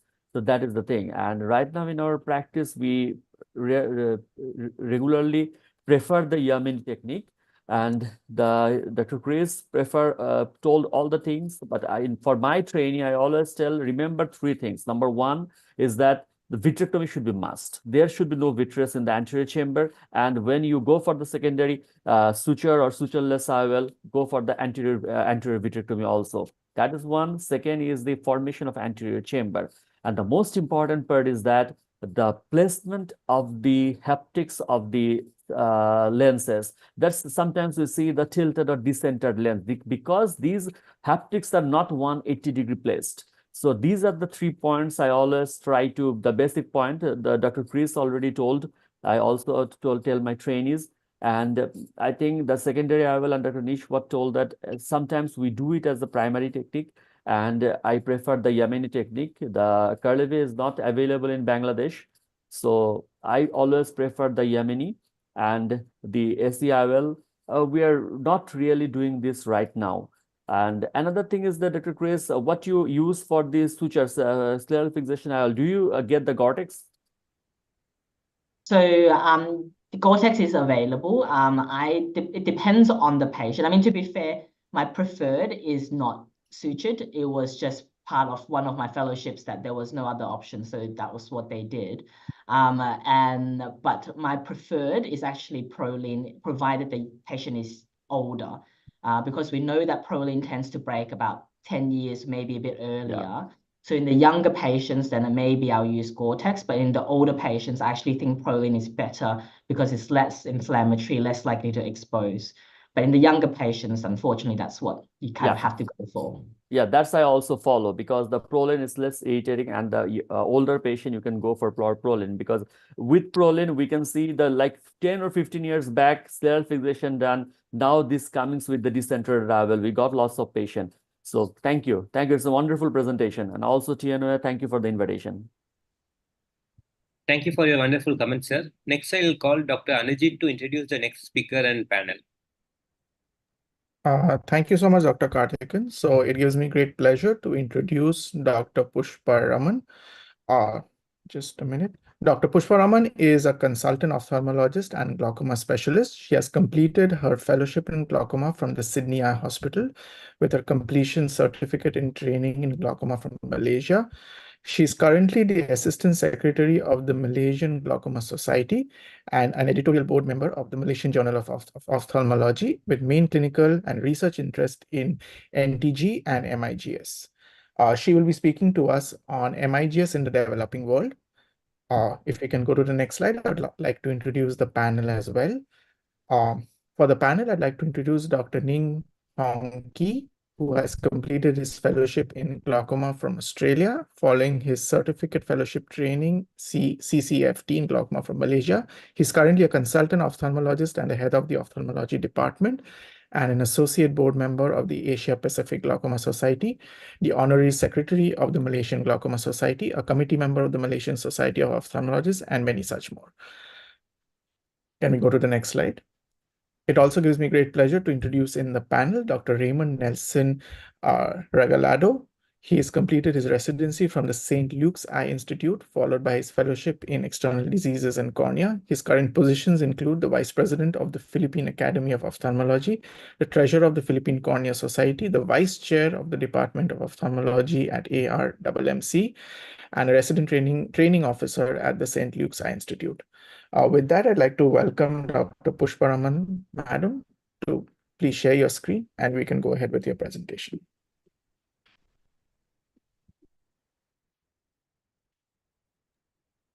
A very warm good evening to everyone. It's almost more than 11 in Malaysia, and I see all our colleagues are fresh out here. It's nice to get called to talk in Tamil Nadu Ophthalmic Association. It's like tracing back to my roots. And thanks to Prasanna for the kind invitation. Without delaying, I'll start my presentation. Thanks for inviting me to talk to you about a topic quite dear to my heart. Because MIGS, it's the latest thing that's happening in glaucoma, and all of us have put our money in it, and we have a lot of expectations, and I'm sure everyone, as we know, that we are still in the trial and error. We're trying to see what works and what's not. So before we start, I like to just highlight this position. I mean, this famous diagram from the wolf anatomy, because when we talk about glaucoma, we are talking about resistance in the trabecular meshwork, like the primary disease, and of course, further than that. So this is the proximal channels. All the trabecular meshwork, the MIGS that address the trabecular meshwork, we are hoping that the distal channels, the intrascleral venous plexus, the deep scleral venous plexus, the aqueous veins, we are under assumption that these distal plexus are good. So any MIGS, it will work when the disease is proximal. But if you're talking about an advanced disease where you might feel like the distal channels has been collapsed, the MIGS might not be the right choice. But, we're trying to make MIGS work regardless of the cost, regardless of what it brings. What is the long-term outcome? Because I think the longest we have now is only 10 years. And even with the 10 years, the data are not that great. But, we have to move. There is some amount of compulsion to make MIGS work for certain kind of cases. Okay, let's see. I have this 78-year-old retiree. He's a diabetic, and he was referred to me for this glaucoma changes. And you can see, wow, it's a quite marked rapid progression. His rate of progression is more than minus 7.2 per year. And I think it has no doubt. For this, I will jump and do any traditional glaucoma surgery, or like a GDD or a trabeculectomy, or lately we can do a pressure flow microshunt as well. This is quite straightforward. But how about this? This is a 45-year-old accountant. He has a vision of 6.6, but you can see he's clearly progressing, even if the pressure is about 18. The pressure is about 16 to 18, and he's developing almost like a central cecal scotoma, which is connecting with the blind spot there. So there is an obvious progression that's happening in front of your eye. But would you jump and do a trabeculectomy in this patient? If you don't do anything, you know that he will develop a full-fledged centrocecal scotoma, which might affect his central vision. But doing a trabeculectomy or a traditional surgery in this patient, I'm sure all of you will take a step back. So what do we do? So in this kind of cases where I want to make the MIGS work. So just because it's Tamil Nadu and it's my greatest philosophy. I read Tirukkural. There is a specific Tirukkural. Tirukkural is, by the way, it's a famous philosophy that has been translated into many languages. It's originated from Tamil Nadu. It says, "Karviyum kalamum seigayum seyyum aruvinayum mandadu amichu." That means successful completion of a task is depends on the appropriate combination of karavi, which is instruments or device, or kalam, which is timing or opportunity, and the execution of the task, which is seigai. So it suggests that those who understand and apply these factors effectively can achieve their goals. So let's go one by one. So what are the karavi? What are the devices that are available to us? So it's a whole lot of lists. You know that. I'm not going to go step by step into this, but as I said, when I want to make MIGS work, I am mostly targeting the trabecular meshwork. Either I can bypass the trabecular meshwork, or I can excise the trabecular meshwork, or we can dilate the Schlemm's canal, and there is merits of options that are available for that. And another way, I mean, of course, there is a argument whether to include this in MIGS or not, the PRESIFLO and the Zen. And there is a new connotation that says it's MIBS, minimally invasive blood forming surgery. So, but at this point, because it's a device that cut short the surgical time, I would like to address it at MIGS as well. So here, I'm going to cover about Zen and PRESIFLO microshunt. So these are the devices that's the current with the instruments that have been available to us. But what's next? That having those mixed devices alone is not enough.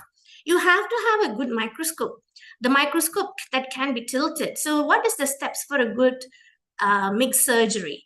So first, you have to tilt the head of the patient. Second, you have to tilt the head of the microscope and make sure you get a good view on the gonio lens. And it's important to identify the trabecular meshwork. But again, I'm talking about a MIGS in the developing world. When I came back from Australia after my fellowship, I went to my setting, and the first thing I said, this microscope, I can't tilt it. So what do? How am I going to do my MIGS in my setting? So you have to be always creative and innovative. So what did I do? You can see you can't.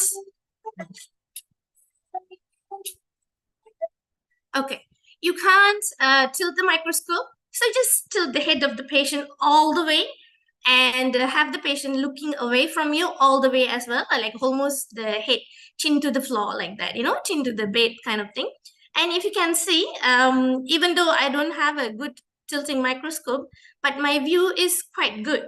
What is a good view? That means you don't see much of the iris, you see more of the sclera and the trabecular meshwork. So as you can see, this is my view on this non-tilting microscope. I can adequately visualize my trabecular meshwork and I can perform my eye stents.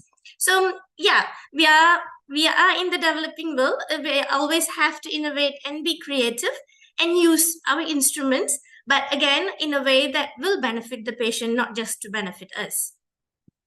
Right, next, we go on to discuss on the timing of the MIGS. So that's like in the tutorial. Okay, I would definitely prefer to do a MIGS at the time of the cataract surgery because you're already in the eye, you're already having the risk of you already explained to the patient of the risk of endophthalmitis, Bipart syndrome, whatever, the corneal edema, everything you already risk, and it's not going to add any additional risk, but you have the potential to lower the IOP without the ocular surface disruptions, and similar post-op recovery and refractive result is not going to affect your vision.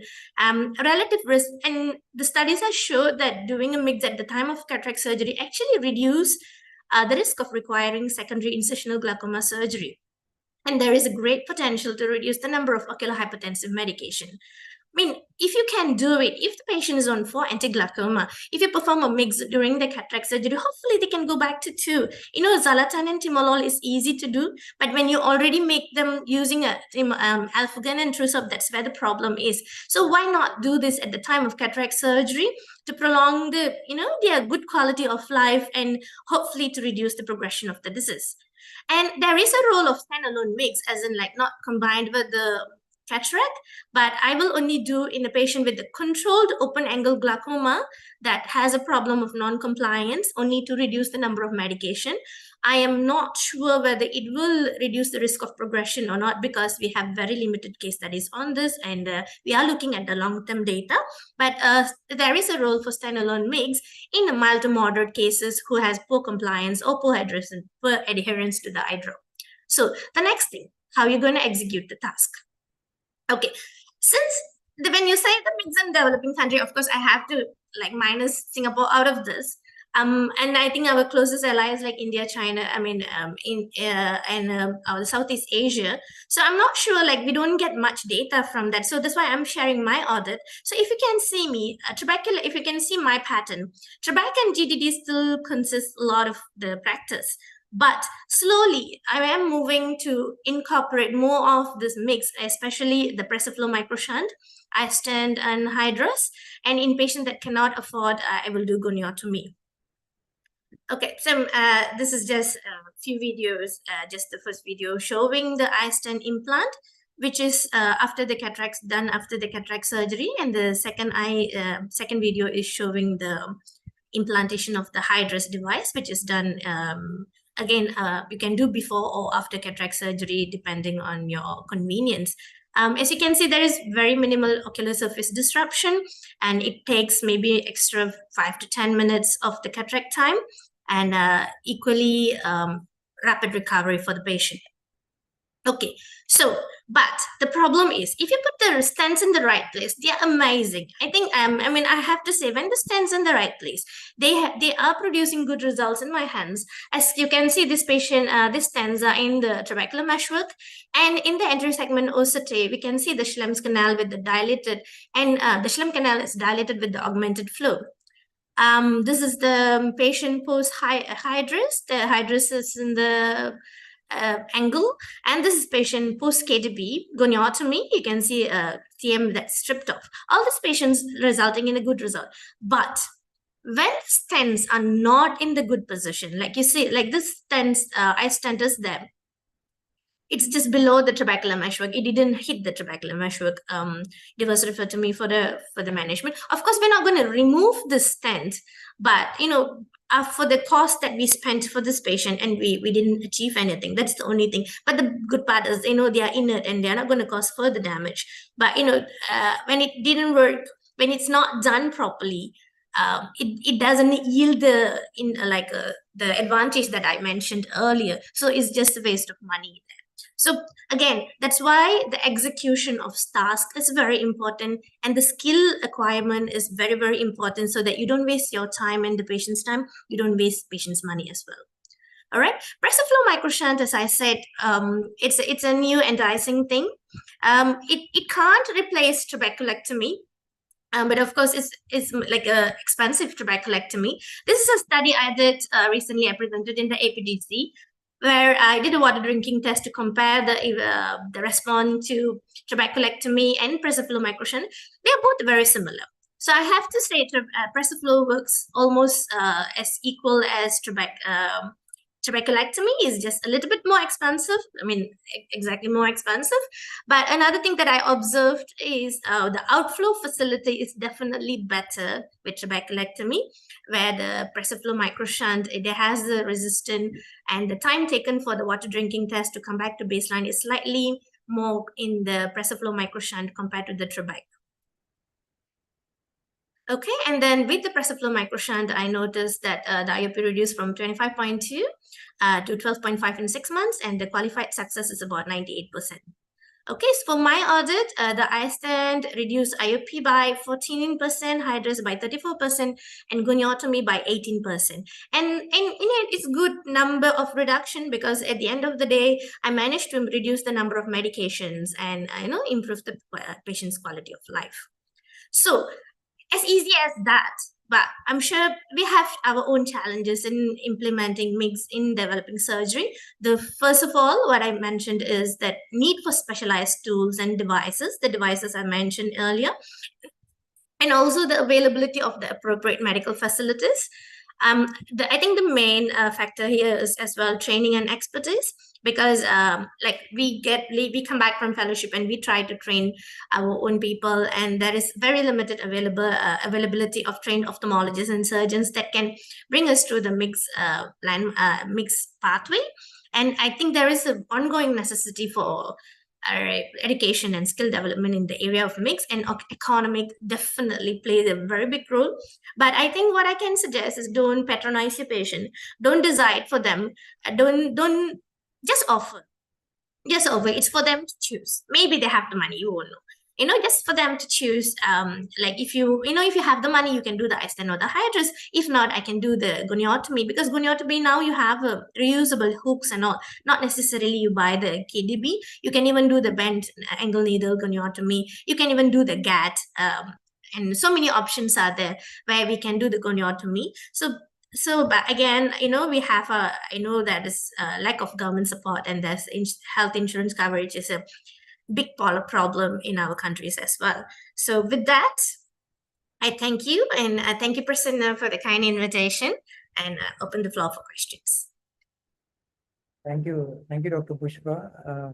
Tirukural and MIGS. I really learned something new, and what an irony to have it in Tamil Nadu Ophthalmic Association. Where else if not Tamil Nadu? Yeah, it was perfect. It was perfect. I would like to invite the panel for the discussion.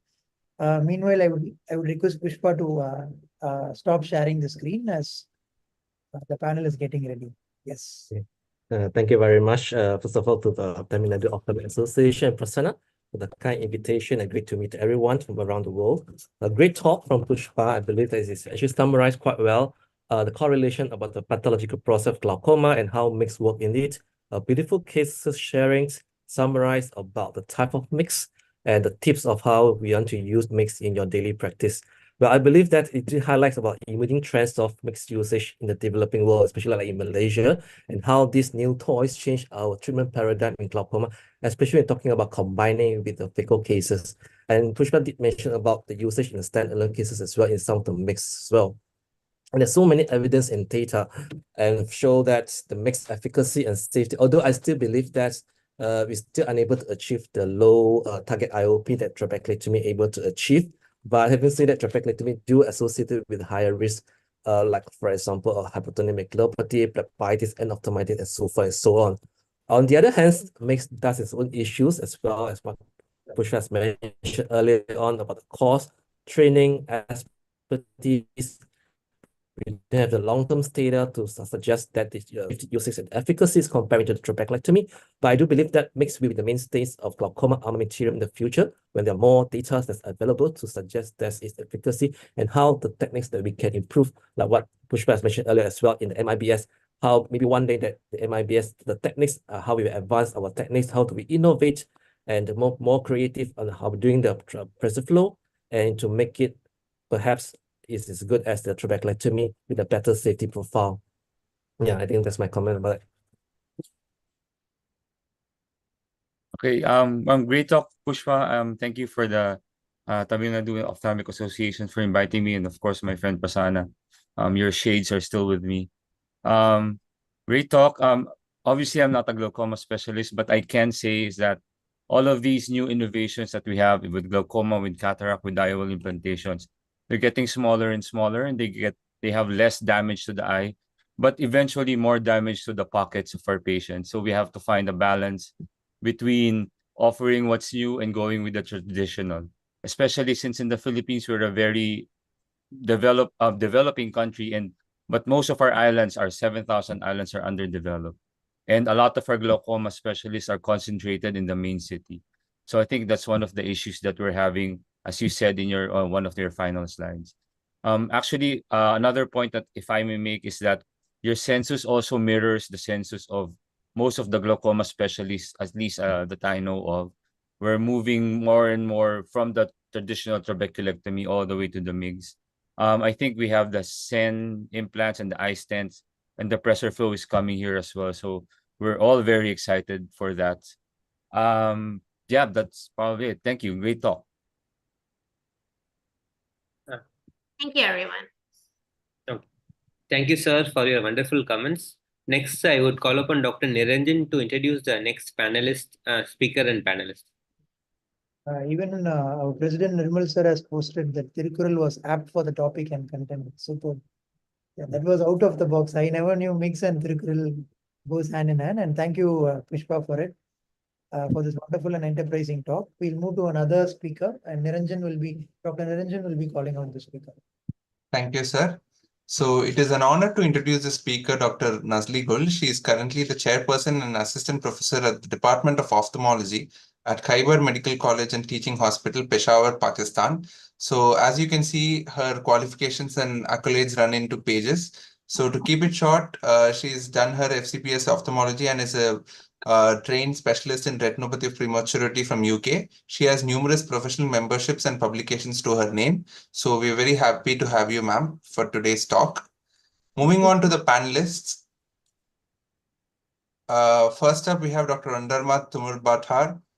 So she is an ophthalmologist at First Central Hospital of Mongolia and has done majority of her graduation and studies from Mongolia University, National University, and to mention the short-term cornea fellowship where she happened to has visited LVPI Hyderabad. So happy to have you, doctor. And next up, Dr. Arjun Shrestha, who's done his Vitro-Retina Fellowship from Switzerland, is currently the head of ophthalmology at BPI Foundation, Kathmandu, Nepal, and associate professor of National Board of Medical Specialty Ophthalmology. We welcome you, sir. Over to the speaker, Dr. Nazli.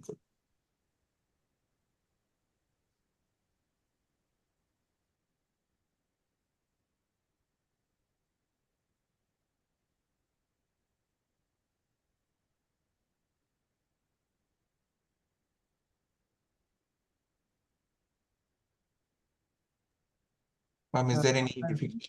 Sure. Yeah, you can share your screen.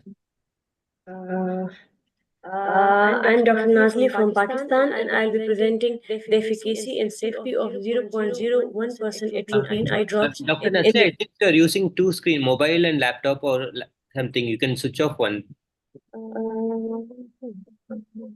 Let me check. Okay, thank you. Screen sharing is yet to be started. I think isn't it one screen? We are not able to see your presentation yet. Is it okay now? Still, it is not live, ma'am. Because I have started screen sharing.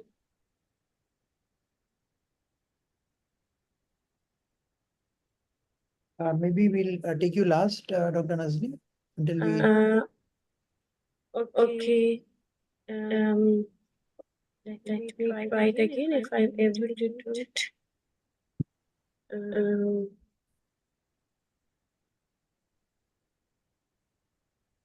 You have to click the green button at the bottom, screen share. Then you have to click the desktop. Then you have to open a PowerPoint. Yeah, I have done it. Is it visible now? Let me check.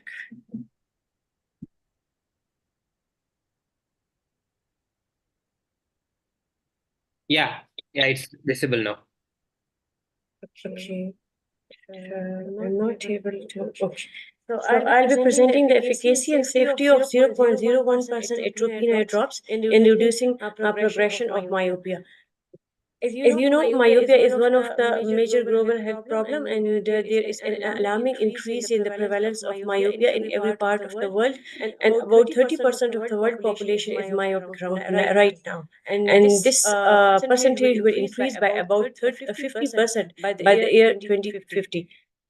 So, the economic cost of myopia is about $268 billion every year, and not only it's the increased risk of increased socioeconomic burden, but there is increased risk of myopic maculopathy, retinal detachment, cataract, glaucoma.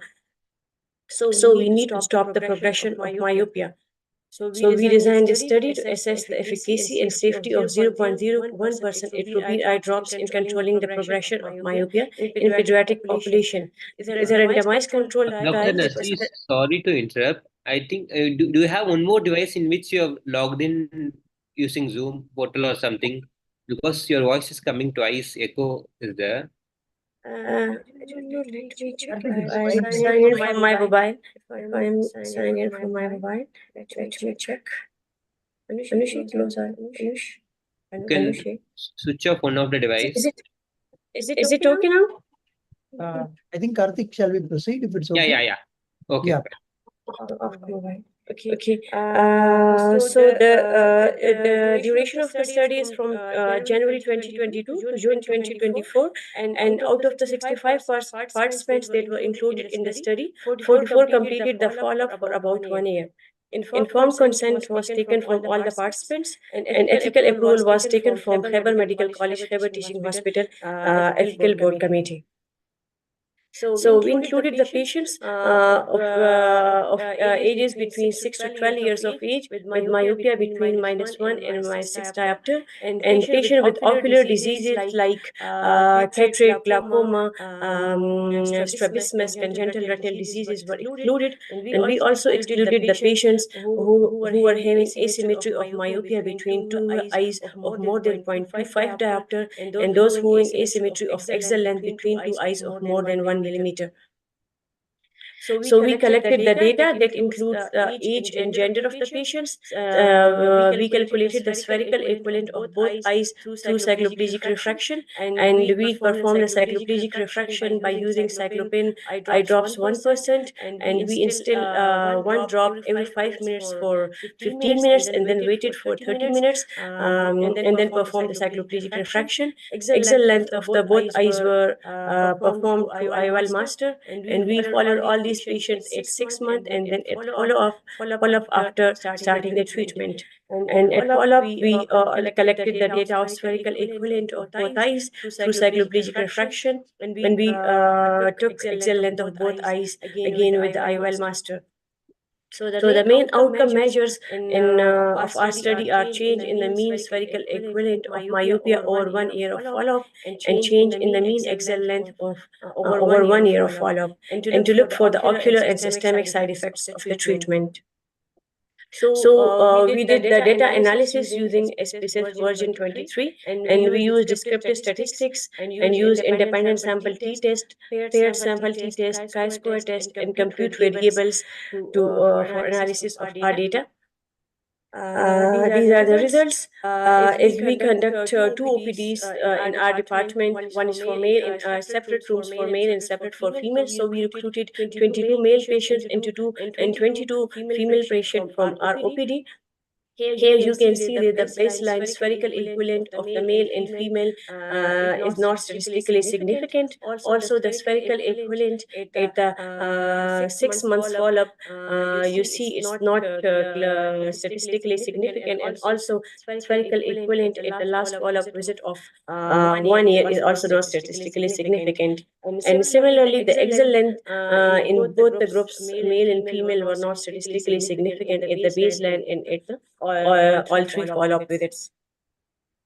So the mean values across our visits are: in atropine group, mean spherical equivalent at the baseline was -3.92, and in the placebo group it was -3.84, and that is not statistically significant. There is no statistical significant difference in the mean spherical equivalent at 6 months follow-up period.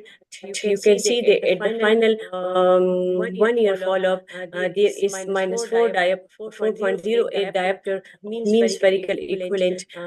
In atropine group, mean it has increased to a slighter extent. In the placebo group, there is an increase in myopia from -4.89, and this difference in between these two groups, atropine group and placebo group, this is statistically significant. Similarly, the baseline axial length between the atropine group and placebo group are not statistically significant. After starting the treatment with atropine and placebo drops, again at 6 months, there is no statistically significant difference between the two groups in terms of axial length. But if you look at the mean axial length at the third follow-up visit, that is 1 year, then there is statistically significant difference in the mean axial length between the atropine group and the placebo group. Mean placebo group has progressed more in terms of axial length than the atropine group. And the results are consistent with the results by Hong et al. You can see the graphical representation of our study. Here you can see the blue line, which is that of the placebo group, atropine group. Here you can see the progression of the myopia. There is a slow progression of myopia throughout the year. But if you see the red line, the progression of the myopia is very quick, and there is quick increase in spherical equivalent of myopia during this 1 year period. If you look at the mean axial length. So this is the atropine group, blue one. You can see the atropine group. There is no less steepening effect in the mean axial length in atropine group, but if you see at the placebo group, there is a steeper increase in the axial length in placebo group. So it tells you us this. But during first 6 months, the difference in spherical equivalent and difference in the mean axial length were not that much great, and they were not statistically significant. But if you look at the values at 1 year, there was statistically significant difference in the mean spherical equivalent and mean axial length at final follow-up visit. It means that atropine is effective in preventing the progression of myopia and in reducing and in preventing the progression of axial length in patient with myopia. If you look at the mean increase in the spherical equivalent in myopes, so the mean increase in spherical equivalent with atropine group is minus 0.154, and in placebo group it is minus 1.048. This is statistically significant. And if you look at the mean increase in axial length from the first to the last follow-up, in atropine group it is 0.185 millimeter, and in the placebo group it is 0.611 millimeter. And again, this is statistically significant. Chen et al. They found that 0.01% atropine resulted in an average increase in spherical equivalent of minus 0.25 diopter per year, which is compared to minus 0.75 diopter per year in placebo group. So the results are comparable to Chen et al. If you look at the mean increase in if you look at the patients who have less than 1 diopter increase in spherical equivalent per year, you will see that atropine, more number of patients in the atropine group have less than 1 diopter increase in spherical equivalent per year. And if you look at the placebo group, there is also patients who have less than 1 diopter increase in spherical equivalent per year, but this difference is not statistically significant. In terms of complications, there are no ocular or systemic side effects with the use of 0.01% atropine, and we didn't notice any complications with the placebo drops. So in conclusion, our study demonstrates the efficacy and safety of 0.01% atropine eye drops in slowing the progression of myopia in the pediatric population. The atropine group exhibited significantly lower rates of myopia progression and axial elongation compared to the placebo group. And these findings suggest that 0.01% atropine is a viable option for myopia control, potentially reducing the future burden of myopic complications. Thank you.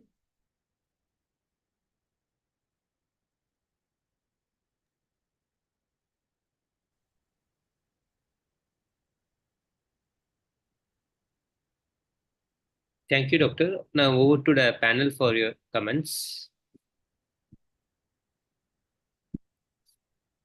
Hello, everyone. I'm Andarma from the Mongolia. I work at the First Dental Hospital now. Usually I work and screening in the adult, not the child, but this myopia is the most common in the Asia disease. In the Asia, also in the when I was in South Korea, there is maybe one of the 5 children, they have a myopia. This is the controlling it must be treated to progression of the myopia. This topic is very helpful for of us and the patient. Also, I'm asking that Dr. Nazli, when do you start the atropine, and how long do you use the patient? We have started for this study. We have used it for 1 year, but we are continuing it for 2 years. And after 2 years, we will stop the drops and will look whether there is whether there is any progression in myopia or not. Then we will go accordingly. Okay, Yeah, first 2, but this treatment will be for 2 years. But it's the for 1 year study, initial 1 year study. In the Mongolia, usually we have not the past 10 years, we have not the 0.01% atropine. We usually dilute the 1% atropine. Now we are able to use the 0.01% of the atropine in the Mongolia. Yeah, here in Pakistan it's not available as well. We use the artificial tears and 1% atropine eye drops, and we do prepare it under sterile conditions. And we ask the patient, and we demonstrate to the patient that they have to prepare it every month, fresh water. So for the first 1 or 2 months, we prepare it for the patient, then the patient do it by themselves. Thank you very much.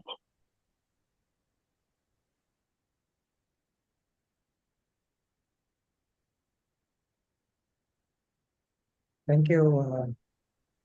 Dr. Arjun, do you have any comments to add before we move to the next speaker? Hi, everyone. I'm Dr. Arjun from Kathmandu. Thank you, Dr. Prasanna and Tamil Nadu Ophthalmic Association for inviting me as a panelist. It's very wonderful topics.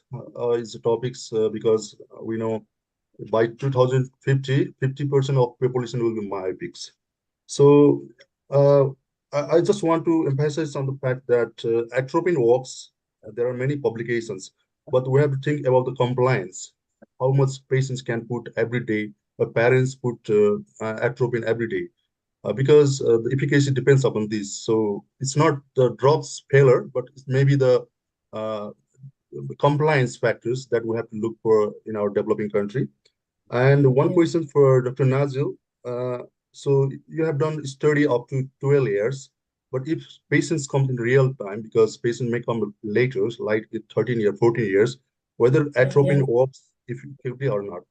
I'm doing another study on these patients from 13 to 15 years of age, and I'm using these drops. So I'll be seeing them, because recently I started around a few months back. I have started the study in which I'm taking the 13 to 15 years age population. Thank you. Yet I have to see the results. Yeah. Thank you. Thank you. For want of time and for patiently waiting, one of our good friends, for patiently waiting as the last speaker, I would like Dr. Hirika to introduce the Hirika to do the honors, and we'll have the last talk. So, hi everybody. So I'll be introducing the last speaker for the night, Dr. Gain. She is done her fellowship in oculoplastics in Japan, and currently she's the consultant of oculoplastic and reconstructive department in Vietnam National Eye Hospital. She's also a faculty of ophthalmology department in Hanoi Medical University, and the faculty of ophthalmology department in Thai Medicine and Pharmacy University. Moving on to the panelists. Next slide, please. Moving on to the panelist, Dr. Kendrick. He is the Assistant Dean and teaching in Hong Kong University, Clinical Associate Professor. Also, the council members of various societies of Asia Pacific Ocular Imaging Society, Asia Pacific Ophthalmic Trauma Society, and of Ophthalmology of Hong Kong. And he's an editorial board member of Asia Pacific Journal of Ophthalmology. And the second panelist for the night is Dr. Chris. She has done her fellowship in external disease and cornea. She currently is the Assistant Resident Training Officer at Cagayan Valley Medical Center. She's a section chief of cornea and also the head eye retrieval unit. And was the immediate past president, is the immediate past president of the Philippine Academy of Ophthalmology. It's a pleasure to have you all tonight. So they'll be speaking about Ptosis and stuff.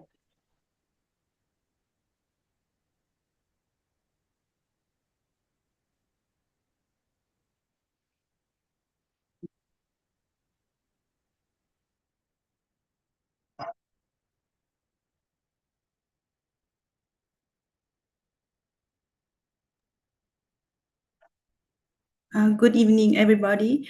Thank you for inviting me for this conference. It's Dr. Tu Yin from Vietnam National Eye Hospital.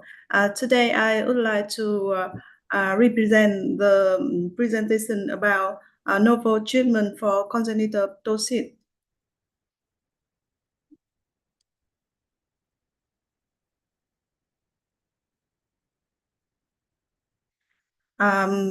For the ptosis treatment strategies, we divide ptosis to 3 degrees, including mild, moderate, and severe. With the mild ptosis, we can do the levator resection, and for the moderate ptosis, we can do the levator resection. But for the several ptosis, we have a multiple choice for treatment. For example, we can use a frontalis link with the diversity of the material, including suture, silicone rose, fascia lata, Gore-Tex, or even now we can do the frontalis muscle flap.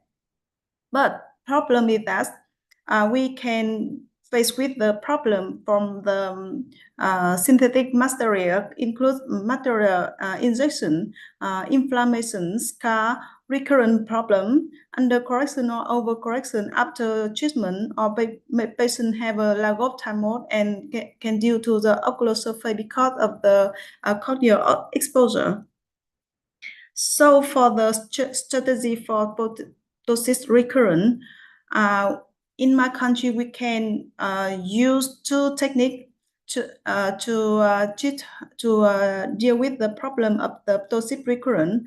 Firstly, is frontalis muscle flap. For this technique, is a little bit difficult to expose the frontalis muscle, and that's why it can make the long term of healing. And the second, we can use the transverse superior facial expansion, TSFE. For this technique, we find a little bit easier, and that's due to the short term of healing.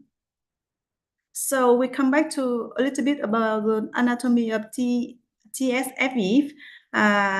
It is a tendencies that between the superior rectus muscle and levator muscle, and it's above the origins of the superior rectus muscle tendencies around 3 centimeters, and total length of this tendencies is around over 11 millimeter, and we need to distinguish the TSFE with the intermuscular fascia between the superior rectus muscle and levator muscle, because this capsule is a little bit more tensile strength and greater than the intermuscular fascia between the 2 muscles.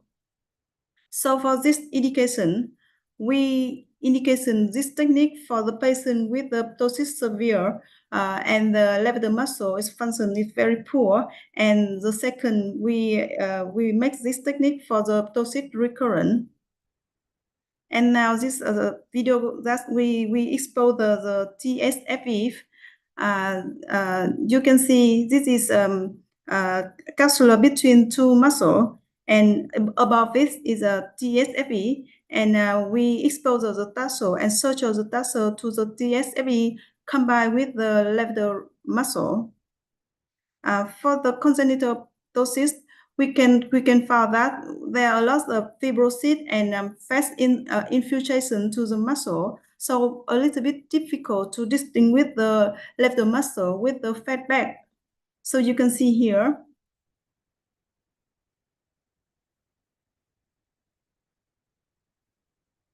This is a levator muscle with the fat infiltration and fat bed here. It's a little bit similar. And after we suture the tarsal to the levator muscle and TSFE with the 0.6 suture, we can make the we can raise the marginal of the upper eyelid and make the contour and crease.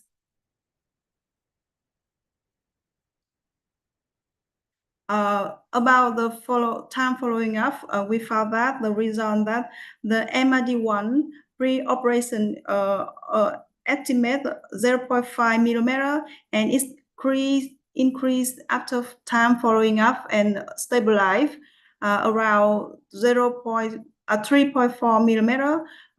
Patient have a little bit lack of time after surgery, but it can deal with that problem. Over 3 months can become 0.5 millimeter, and almost a patient have a little up after operation, and we can make the crease after operation for almost a patient. So we come back to some case. For example, for the first case, this patient have almost a ptosis in the left eye, and level of function is around 3 millimeter. We cannot see the M91 in this patient in the left eye, and after 1 week of this technique, we can see the worst result. And next to the second case, this patient, the 45 years old man, he had the frontalis sling in 12 years ago. We can see the scar in the eyelid, and the eyebrow is a little bit raised.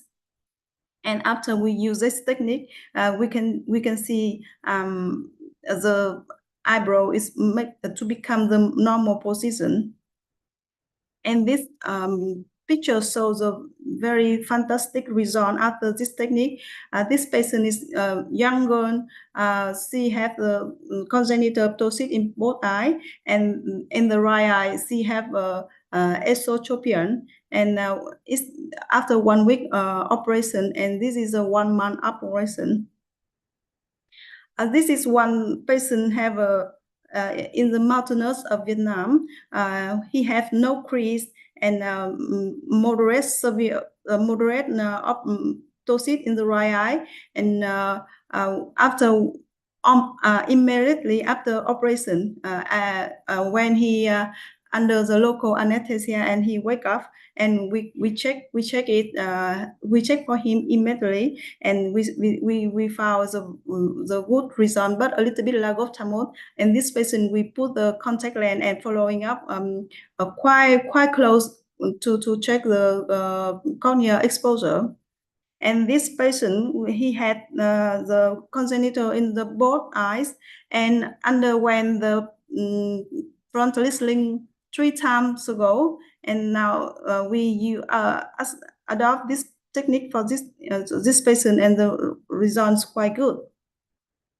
About the complication, we found almost a problem is lack of time, and we use lubricant or antibiotic ointment or contact lens to prevent some complication of the cornea exposure. If patient have a under correction or over correction, we need time to following up, and maybe we need to revision repair. So to conclusion, this TFSE is an autologous material, and it's very useful for diverse ptosis patients. It can limit the complication of the synthetic material, and the outcome is quite good for the long-term following up, and it can help to prevent for the amblyopia. Thank you, and welcome both of you to come my country, Vietnam. Thank you.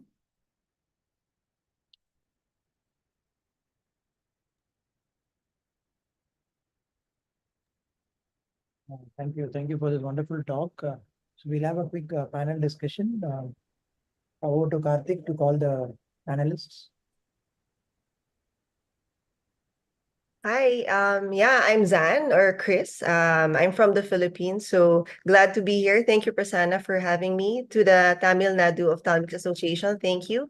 I see some familiar faces like Dr. Adiva, Karan, Sonal. Hello again to all of you. I just saw you 2 months ago, and very glad to see you again. So, Dr. Nguyen, thank you for that great and informative talk. Now, so I'm a cornea specialist, and learning this new technique is really nice. Now, so now I know that it's not just the typical frontalis sling or the elevator resection that we do nowadays. So that's something that we can offer to our children, especially because they are the ones that would have it's not just a physical, but there's a psychological effect, of having this type of ptosis.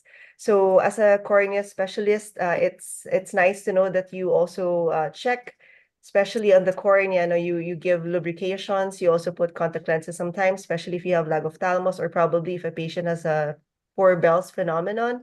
I'd like to ask also, in the Philippines, aside from the lubricants and what we add for other people, they can't afford or buy a contact lens, is we put a saran wrap or a cling wrap. It's a plastic. So we, for example, put a gel or an ointment and then ask them to put the cover to cover the eye, the plastic to cover the eye when they're sleeping, most especially.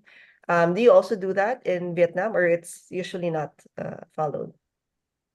Thank you for your question. Actually, we have the protocol like that, but for me, from my point of view, and you know that when we sleep all night, it's very difficult to control the problem of the lagophthalmos. So even we put the lubricant or even antibiotic ointment, we cannot prevent something like a foreigner come to the patient's eye even all night. So I think we can put contact lens, including your method you have told before. But if we need require patient to touch massage too much in the eye after operation, it can make some problem for the scar revision. So thus only use lubricant or plastic and contact lens. Thank you. Okay, thank you. Thanks again. Yeah, Dr. Nguyen, I'm Kendrick from Hong Kong, so a fantastic presentation. I too am a cornea surgeon, so this is very fascinating to me. You presented quite a number of cases that were relatively older and with some levator function. So does this mean that this technique compared to frontalis sling or some of the other frontalis suspension procedures, it still requires a bit of levator function? And the second question is, compared to the frontalis suspension procedures, do you find that the long-term outcome in terms of recurrence, would that be slightly inferior or would it be quite similar? Thank you, Dr. Nguyen. Yeah, thank you for your question. The first question, because we have studied for this technique over 2 years, and we found that this material is very flexible, and it can help the patient can close and open eye easier. That's why we can compare this technique with maybe silicone rod or something like that. But for the frontal lip muscle suspension, you know that the muscle in the forehead area, right? And we need to strengthen the muscle from the forehead to the tarsal, and it's a gap. So I think for a little bit tendencies, very strength. But following up of the frontal lip muscles suspension, we found the long-term result is very good. And I think the result is similar with the TSFV technique. Thank you. Thank you. Thank you, dear all. I think we had a wonderful set of one speaker followed by 2 international panel, and it's very nice to see most of us here. And before we conclude, a quick word from Digvijay sir, who has been one of the founding members of UC, as well as thank you, sir, for joining and your comment about this webinar. Thank you, Prasanna. It's been a wonderful session. I think amazing learning, amazing discussions, and very nice cases from across the globe. And I think I've learned a lot from today's session. And thank you for putting this together for us. And thank you to all the speakers and panelists. It was very nice. Thank you, I sir. wish all the best to TNOA. Yeah, and Dr. Nirmal Frederick sir as well now, for putting this all together for the young ophthalmologists of the country. Thank you, sir. We would just request you to be back for the certificate distribution as well. We also see our senior member, Vasanta ma'am, who was asking patiently, sitting with a lot of questions. Ma'am, your comments on this international conclave with over 17 plus countries. Few comments from you, then we go to the certificate distribution. Yeah, I usually go to bed by 9:30. You made me sit this long. And that itself shows all the talks were very, very, very interesting, very useful. And I congratulate Dr. Nirmal and his team for the wonderful work throughout his term as the president of TNOA. Congratulations, Dr. Nirmal. Thank you, madam. Thank you so much. And so madam has been an inspiration because you can see that she has not only sat the full 2 hours, but also asking questions to the speakers and engaging them. And so seeing such a senior professional in a young ophthalmic webinar and encouraging the juniors, it's a wonderful thing, ma'am. Thank you so much.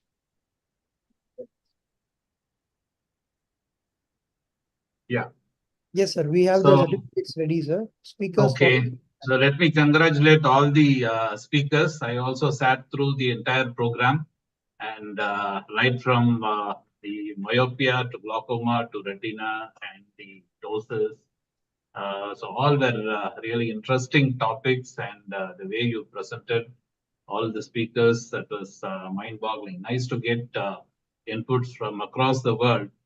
And I'm sure this will be a very useful resource for all our TNOA members and the postgraduates particularly. And so I'm happy to give this certificate of appreciation from the TNOA to Dr. Rachel Chong. Thank you, Dr. Rachel, for your talk on myopia associated with glaucoma. Well presented. Thank you. And certificate of appreciation to Dr. Yusuke Murakami. And it was nice to see that gene therapy is picking up, and hopefully it should come to practice in India also. I'm sure the insurance companies also, similar to Japan, they will consider this. I think it's a very expensive treatment. I'm sure if insurance companies support, it will be useful to many of our retina patients in India. And thank you, Dr. Andy. And this is your certificate, well presented on neovascular glaucoma. Next. Dr. Chris Go spoke on secondary IOL, I think. Yes. Yes. A wonderful talk and very nice videos. Thank you. And Dr. Pushpa Raman, the name was quite familiar. Thank you for that Tirukural quote, and it was quite apt for the content and topic. So this is your certificate. Thank you. Dr. Nasli Gul, thank you for your talk on myopia progression. So it was well presented, and nice inputs on atropine as well.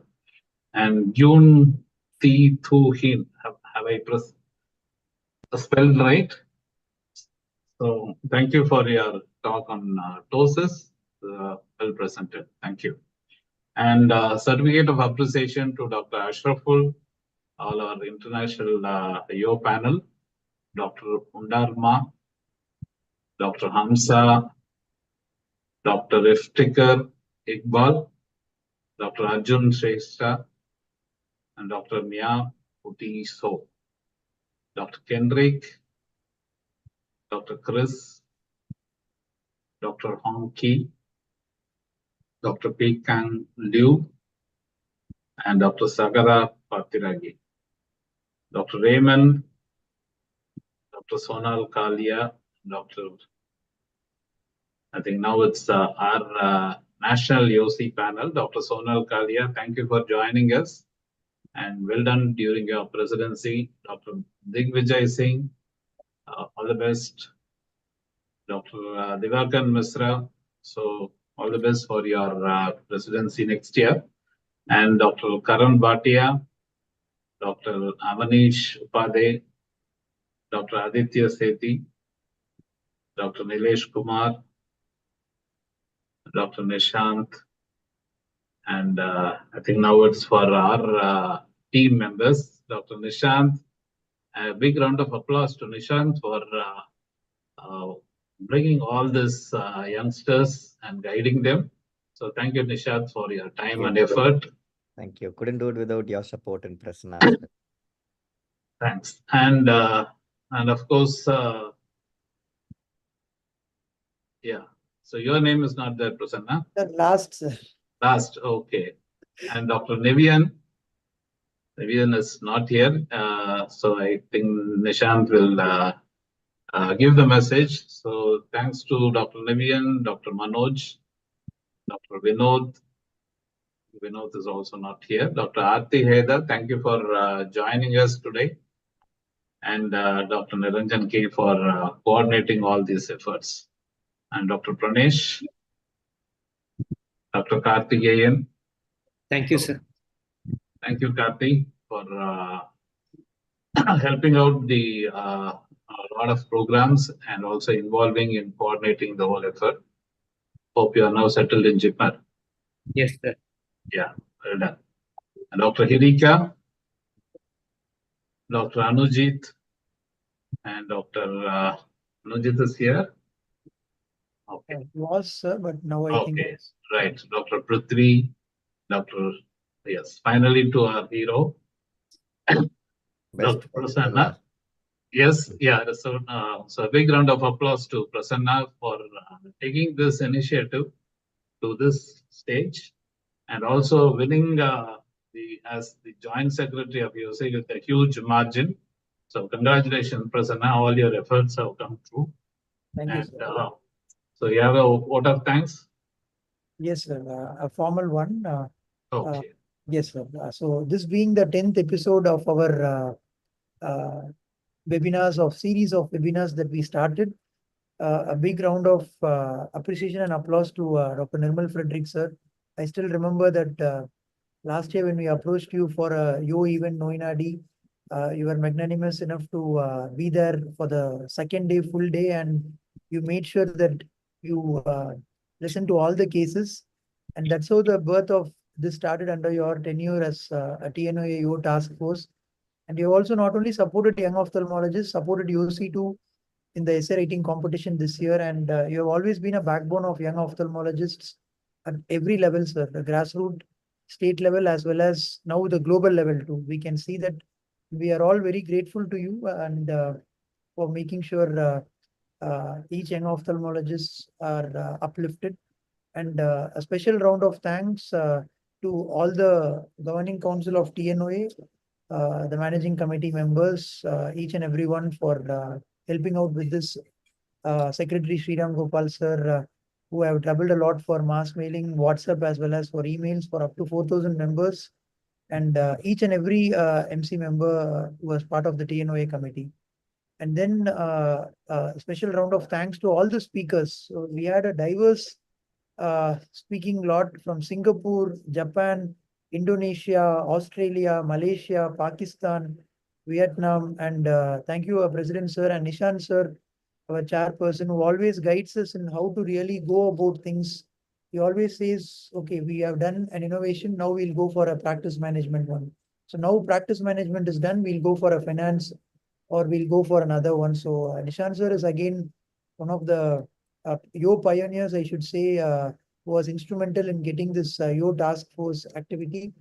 And all the international panel again, Bangladesh, Mongolia, Austria, and again we had another person from Bangladesh. I'm not naming each one as President sir has already told, but the countries that we are ending up with a bang, Nepal, Myanmar, Hong Kong, Philippines, Malaysia again, Chinese Taipei, Sri Lanka, and one more Philippines again. And last but not least, our own parent body, the YOSI, the Young Ophthalmic Society of India, which was instrumental in inspiring many state organizations to form their own subcommittee, or now the TNOA task force that we did form. And we do have Digvijay sir here, even at 10 p.m. here. Thank you, sir, among your busy schedule, being there for young ophthalmologists. And Divakant sir sent his regards that he had to catch a train. He was there till 2 minutes or 3 minutes back, and each one of them were there for the whole event. It's just that they are not able to be there here now. But the whole YOSI team, Divakant sir, Digvijay sir, Sonal Kalia ma'am, Nilesh, Avanish Upadhyay, as well as Aditya Sethi, they all took over along with Karan Bhatia, who also joined us in between. And the YO task force, again, our chairman, our dynamic chairman, none other than Nishant sir, was instrumental, and he was the backbone, I should say, for making it all possible. Our mentors, Nivian sir, Manoj sir, Vinod sir, and of course, Aarti Ida was also there, and all the committee members. Along with that, our designer, Bala, I think the flyer was beautifully designed by Bala. The all credits goes to him. All the 10 flyers of the 10 episodes, it was Bala who actually made it very innovative to bring in 37 people into a single flyer without looking it clustered. I think a big round of applause to Bala. And the Numerotech team, there was not even a single technical glitch in Numerotech when they took over to support us in YouTube. And that is why we see the seamless effort, which becomes an archive, and people are there to see it. It becomes an archive where almost all the webinars have crossed 1,000 views. I'm sorry if I missed anybody. It is just the lack of a memory, not any other thing. So I think a big round of applause to Nirmal sir again. Sir, it is your brainchild, and we, the young ophthalmologists, the YO task force. I would also like to thank Vasanta ma'am, again, one of our past presidents. Yes, and Ravi supporting Kumar us. sir is also here. And Yeah, Ravi Kumar Dr. sir. Sharmila and Ravi Kumar, who was, I think, is still there. So, who's been regularly joining our for our activities. Yeah, Sharmila ma'am and Ravi Kumar sir. Thank you, sir. Thank you, sir. So with that, I hand it over to the president. So we had 10 capsules, sir, in your tenure as president, and each one made sure that it covered what an young ophthalmologist want. And thank you for this initiative, sir, at the state level. And we are happy also to have Digvijay, sir, who has been a pioneer of it at the national level. So a few comments, closing words from Digvijay, sir, followed by Nirmal, sir. I think that will be apt for the TNOA task force of this particular term. Digvijay, sir, a few closing comments from you. Yes, I think Prasanna, you know, one of the biggest things are all our friends from the Asia Pacific and all our seniors who've been up late. I can imagine, already getting in and, spending these hours with us. And as young ophthalmologists, we're trying to do, our best and generate good content for the young ophthalmologists. And Dr. Nirmal Frederick, sir, you and your task force has really helped us in making that task easier. And a big thank you from UOC to you and to Prasanna and your team, Dr. Nishant, for putting this together. And a salute to to all of those who joined from the Asia Pacific, the speakers and the panelists who spend this time at this late hour and are still very much here with us to interact in this session. Thank you, sir. Nirmal, sir, over to you. Thank you. Thank you, Prasanna. I think we talked enough. Time to go to bed. That's one of the wellness concept. That's the reason we wanted to conclude all webinars by 9:30, 10 to go and catch up with our sleep. So anyway, this has been a truly global connect. Good to see young faces across the world, and wonderful academic sessions and discussion too. Thank you all so much for your time, effort, and sharing your expertise with TNOA members. And a big round of applause once again to all the YO task force members. And once again, thank you, Prasanna and Isha. So well done. And we'll sign off with the symbol, sir. This is the YO symbol. And Manjula ma'am, I think once we are done with the symbol, you can. Are we allowed to do this? We are senior. You are, sir. You are, sir. Yes. Sure, doctor. I will take it. Yeah. Take a shot and then we can sign off.